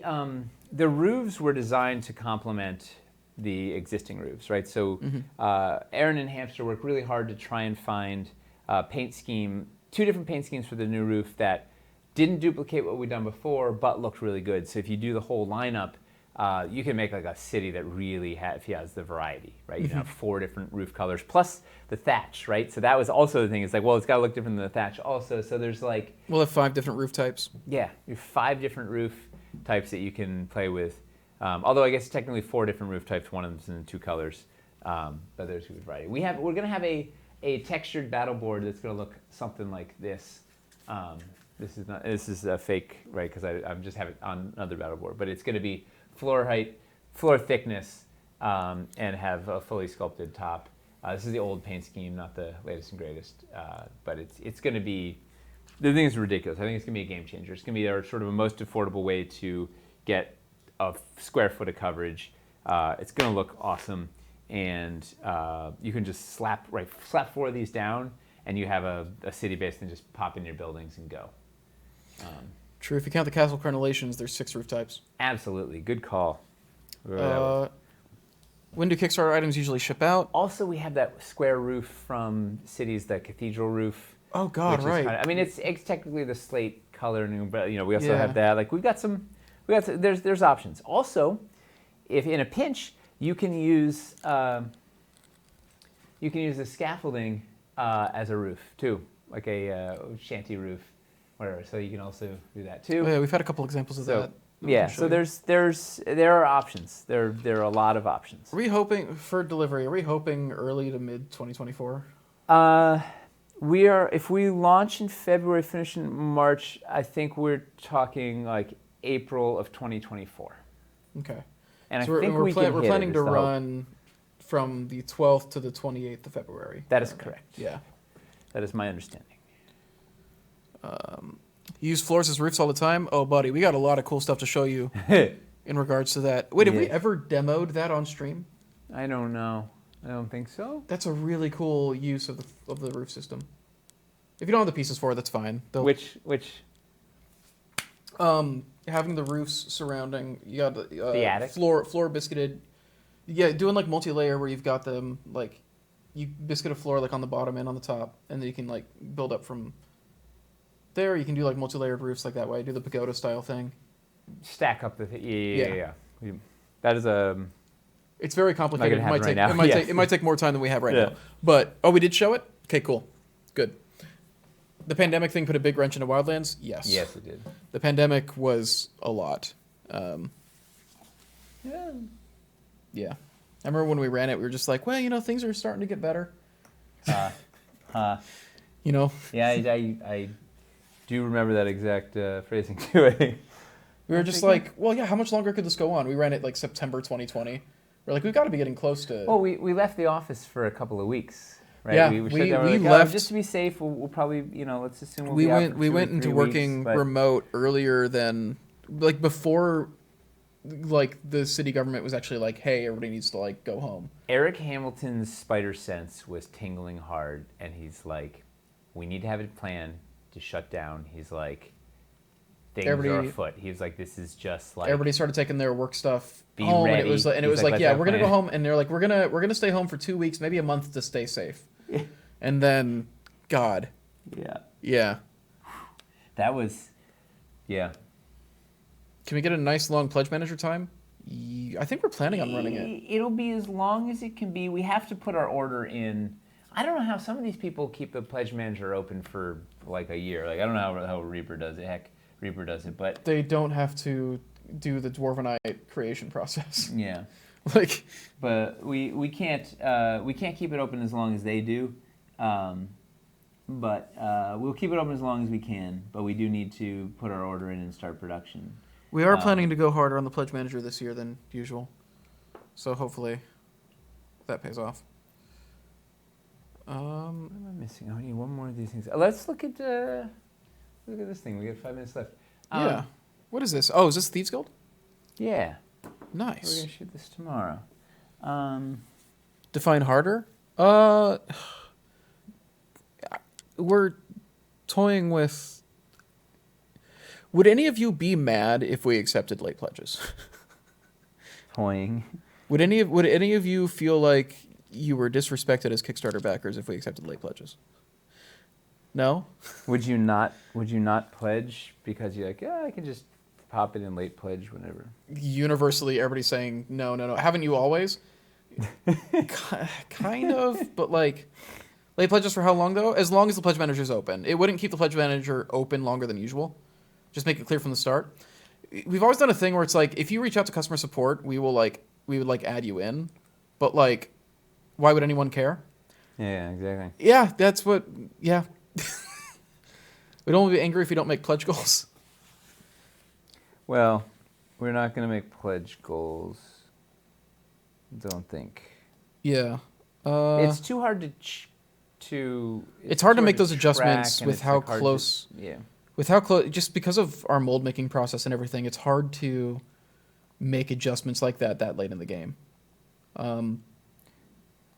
Yeah, but no, we're talking about like, hey, what if we actually just open up the pledge manager like everybody else in the industry does, and advertise it and let people know like, hey, you can get in on this stuff, you know, like, I don't know. So that's a plan. Everybody's saying like about time and like, please say Yeah. Kickstarter still has to meet targets. I personally don't think that people will choose not to back the Kickstarter because we keep the pledge manager open. I don't think that's going to happen. Because those people, I feel like, are usually the people who would then just put in $1 or $10 Yes. and And then just put like go into the pledge because manager. we've already had that ability open. Yes. So I don't think it really changes that much. If the Kickstarter is still when we can actually unlock these sculpts, I don't think it actually changes much. Yep. So I don't know. Yep. I know you. That I have thoughts Yeah. and opinions. Yeah. Yeah. Only one. Yeah. Yeah, so I don't know. I think the potential drawbacks are unlikely, and even if they happen, are extremely minimal compared to the benefits. There are no drawbacks. Yeah. All right, let's look at this thing. So, If I was waffling, I wouldn't pledge $1 or $10 if there were late pledges, but it's not going to kill us to not have that $10. Yeah. I don't think we're going to miss out on major pledges because of it, I guess is my point. Well, I feel like anyone that's interested that hears about it would pledge $1 just to see what happens and figure it out in the pledge manager. Yeah. So, what's the difference if they do that then or they come in later? Yeah. And then watch, we're going to miss like a major stretch goal by like $25. Yeah, it's because that It's one. gonna all be me. Well, I was just waiting. All right, so this is Sparta. This is another landmark we're working with. So this is the Thieves Guild. Idea is basic wood building, bunch of the ramshackle pieces, and the Widow's Walk builder for some elevated fun. We've got, I have to spin this table around to show the vector when we get there, but lots of little elevated nooks, rundown bits. Some of the best parts are the, I think up on the roof, so we'll come up there in a sec. The idea here is, we've got, man, I can't even see. Yeah, higher. I don't know, we'll do it. Well, we have to wait till the walkthrough video, but right, lots of elevated walkways up here, and then if you spin, let's see, how is this gonna work? I realized I built this on the. I didn't build it on a couple of battle boards, so it's hard to spin around. But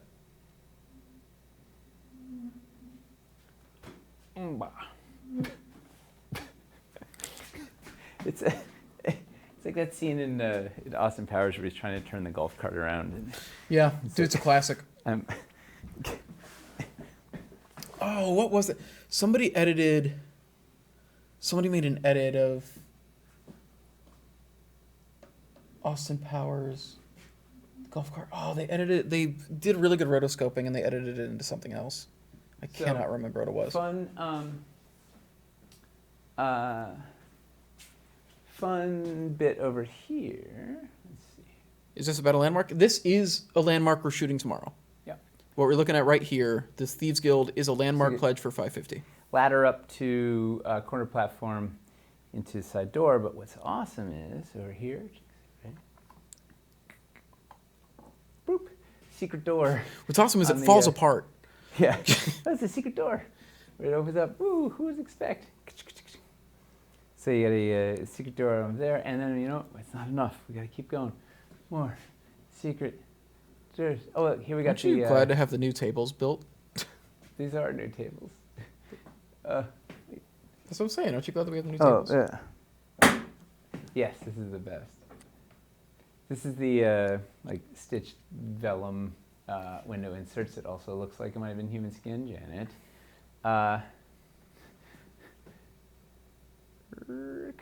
Over here too.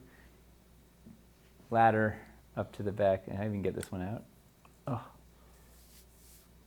I gotta pull the whole building apart. Oh, I can't get it.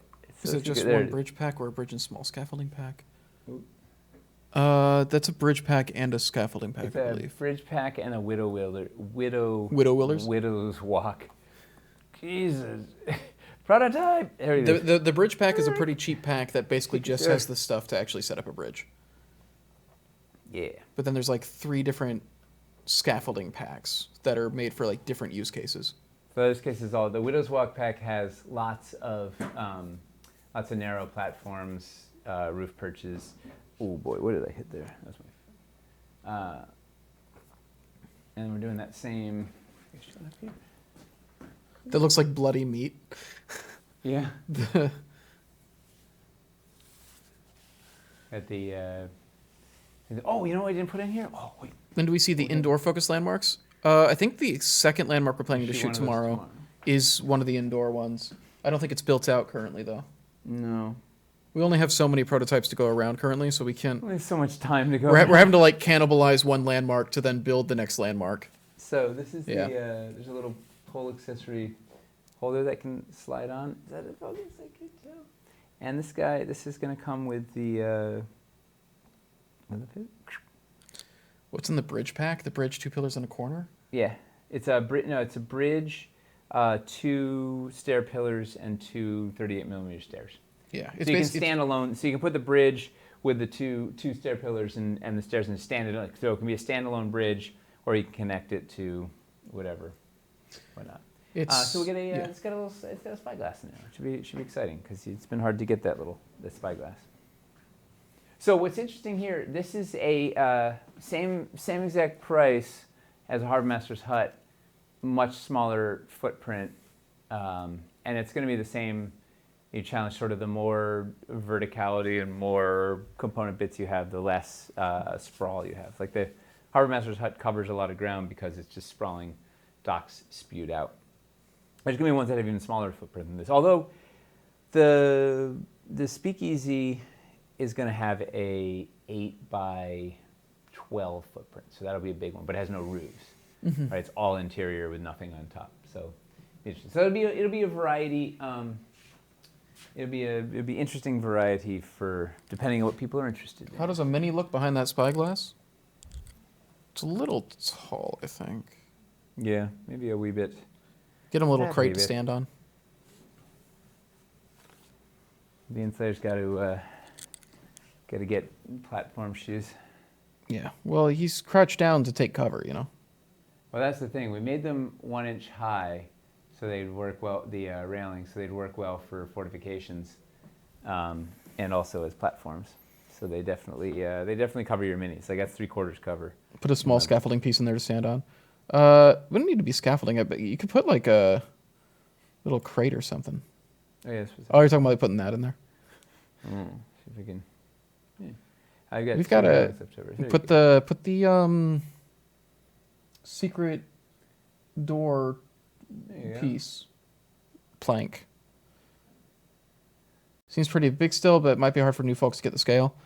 Communicating scale is always the hardest thing. Yes. And also for a build like this, so somebody was saying earlier this seems like lower value than Harbormaster's Hut, which is interesting because to me, I felt it looked like a higher value than Harbormaster's Hut. Well, that's different people will perceive value differently. Yeah. So we'll see, and we'll have ones that are just interior with no roofs, and that'll feel like maybe a fantastic value, and someone else will be like, well, I want buildings. I don't want just an indoor encounter. I try to think of the landmarks as buildings that you pick up and then drop into an environment to like add flavor to it. Yeah. Like you could drop this in a forest build. You could drop this in a build with the original city pieces you have. If you had some fieldstone, let's say you had the fieldstone city core, you could drop this in and transform it into like a little bandit enclave. Or you could make it like a rundown fishing village or whatnot. I'm curious. I recently purchased a Hamlet city set, which has a ton of building pieces. Is the landmark we're seeing now priced higher because of the scaffolding? It's a combination of things. One is with older sets, we have some grandfathered pricing with the factory. So like the prices will not have changed very much from what they were when we initially made that set, like 7 years ago or something. But every time we make new stuff, they price it based on the time and economy that we're in, basically. Over our time, prices have gone up significantly since that Kickstarter. Yes, for sure. Which is why we try to keep the old compositions around if we can, because if we make new compositions, they'll price them with today instead of with the grandfathered prices they gave us back then. And then also, these pieces are more complicated to mold and cast because of the tooling for being able to do the biscuit connections and stuff like that. Yeah. So that's part of it.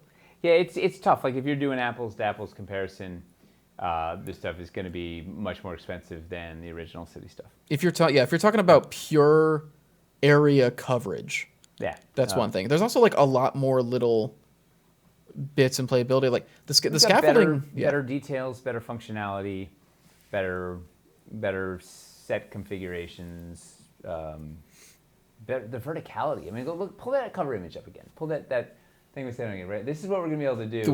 The header of the email. Yeah. Okay. Right, we're going to be able to do.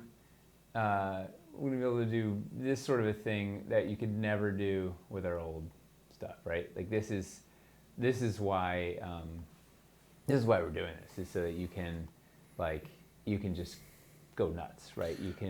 You have add character, add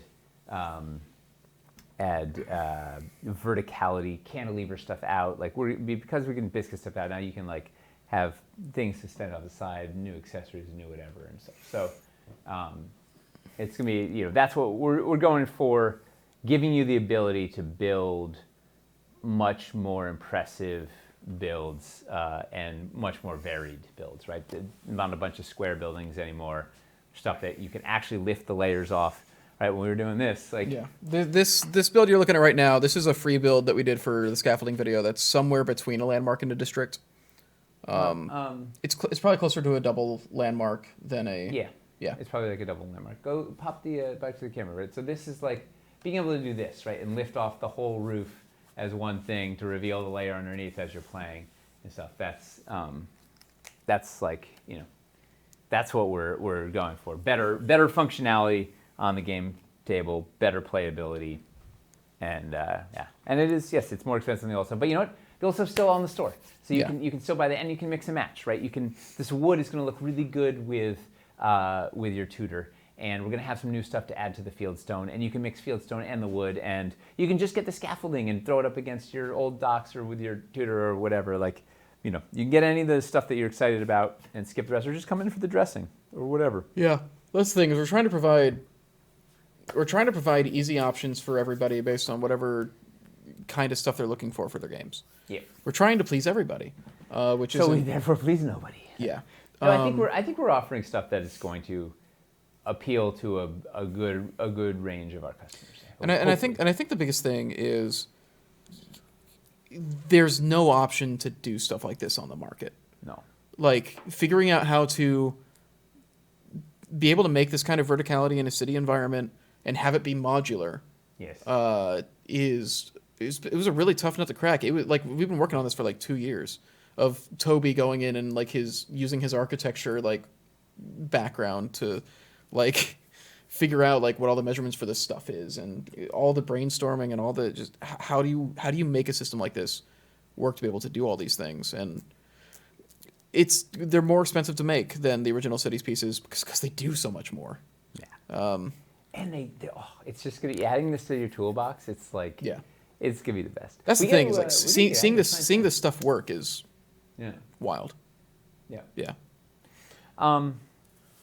And it's just the final note on that is like our stuff is expensive. It always will be expensive, but we want to make sure it's worth the investment, right? So we're trying to pack as much beauty, as much functionality, as much cool little touches and details and modularity in there as we can, so that when you invest in it, you're going to be able to use it as much as possible, right? It's going to get on your table all the time. It's going to make your table look awesome. Was it Rastafari Kid, Rastafari Guy, Rastafari? Man, let me he said he just got Rastafari Boy. Yeah. He said he just got his his Caverns Core Mega first Dwarven Forge thing, popped it down on the table, and his players' faces were priceless. Like that's what we're trying to deliver. We want to give you the tools to do that, and it's never going to be cheap. Yeah, I mean, and the stuff's expensive because it's expensive for us to make it. But is also the thing. We're giving as much flexibility as possible in the pledges so that you can get the pieces you're excited about, get the pieces that are going to be on your table, get the things you're like, all right, this is what I need to help tell my story. And then maybe you should get a few extra because you never end up getting enough.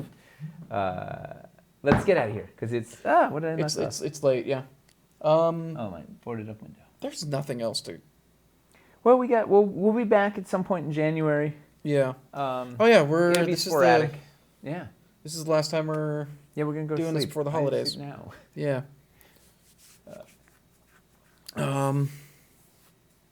Everything okay? Did you break something? Yeah, no, I just pushed the thing. All the holes are hand tooled by Miles, so a few of the holes are a little too loose, so the corner post can swing. I can't wait for it to actually have like machine precision. You know what? Yeah. He's almost a robot. Like the fact that when Miles, I'm yes, popping the soffits on the roofs, like there's these tiny holes that all lined up, like all these things. He made these jigs, these precise jigs. He's like boom, boom, boom, popping. He's been one of my best friends for like almost 8 years, and he's a robot. He's spent his whole life training to do this. When we talked about like bringing him in like to help with like stuff, he like messaged me. He's like, "Hey, what's blocking? Like, how does that work? How does it work?" And I'm like, "Okay, so these are like the terms. Like, I don't know how to do it. These are like the terms that I've heard used." So he looks up on YouTube, and like the next day, like he's like, "Yeah," he's messaging me. He's like, "Okay, so this is how all this stuff works." His ability to just pick up a skill and he's an artificer. He's a real life artificer. It's unreal. And so skilled with the hands and I mean that's we were just talking about this before the show. Like we are really blessed to work with such an amazing team. Like everybody is so unique and quirky and ridiculous and talented in all their own ways and all these wildly diverse ways, right? We have just the strangest collection of skills you could ever imagine, but together it lets you just do marvelous things. Like that thing. I keep going, can you pull out the image up one more time? That'll be our image. Because I was so excited when we got this shot. It was yesterday. Was it yesterday? 2 days ago? Yesterday? And this was finally like, we've been working on this for like 2 years, and it's the first time we could finally like quantify, like, okay, this is it. We have our proof of concept. This is what we're trying to do. This is Lowtown. It's gonna work. We did it. Go team. All right, on that note, let's get the heck out of here. Go to sleep. Have a wonderful all the holidays. We'll see you in 2023. Thanks for all your support. And February 12th, etch it in Dwarvenite on your forehead. It's not changing. We're launching a Kickstarter. It's Or gonna be else. magnificent. Hopefully you'll be there for day Yeah. one to help it be magnificent, and we'll see you at some point in January. Thank you, everybody. Oof. All right. Voila! Oh, I should end this. I'm gonna Good night, go everybody. sleep. Yeah.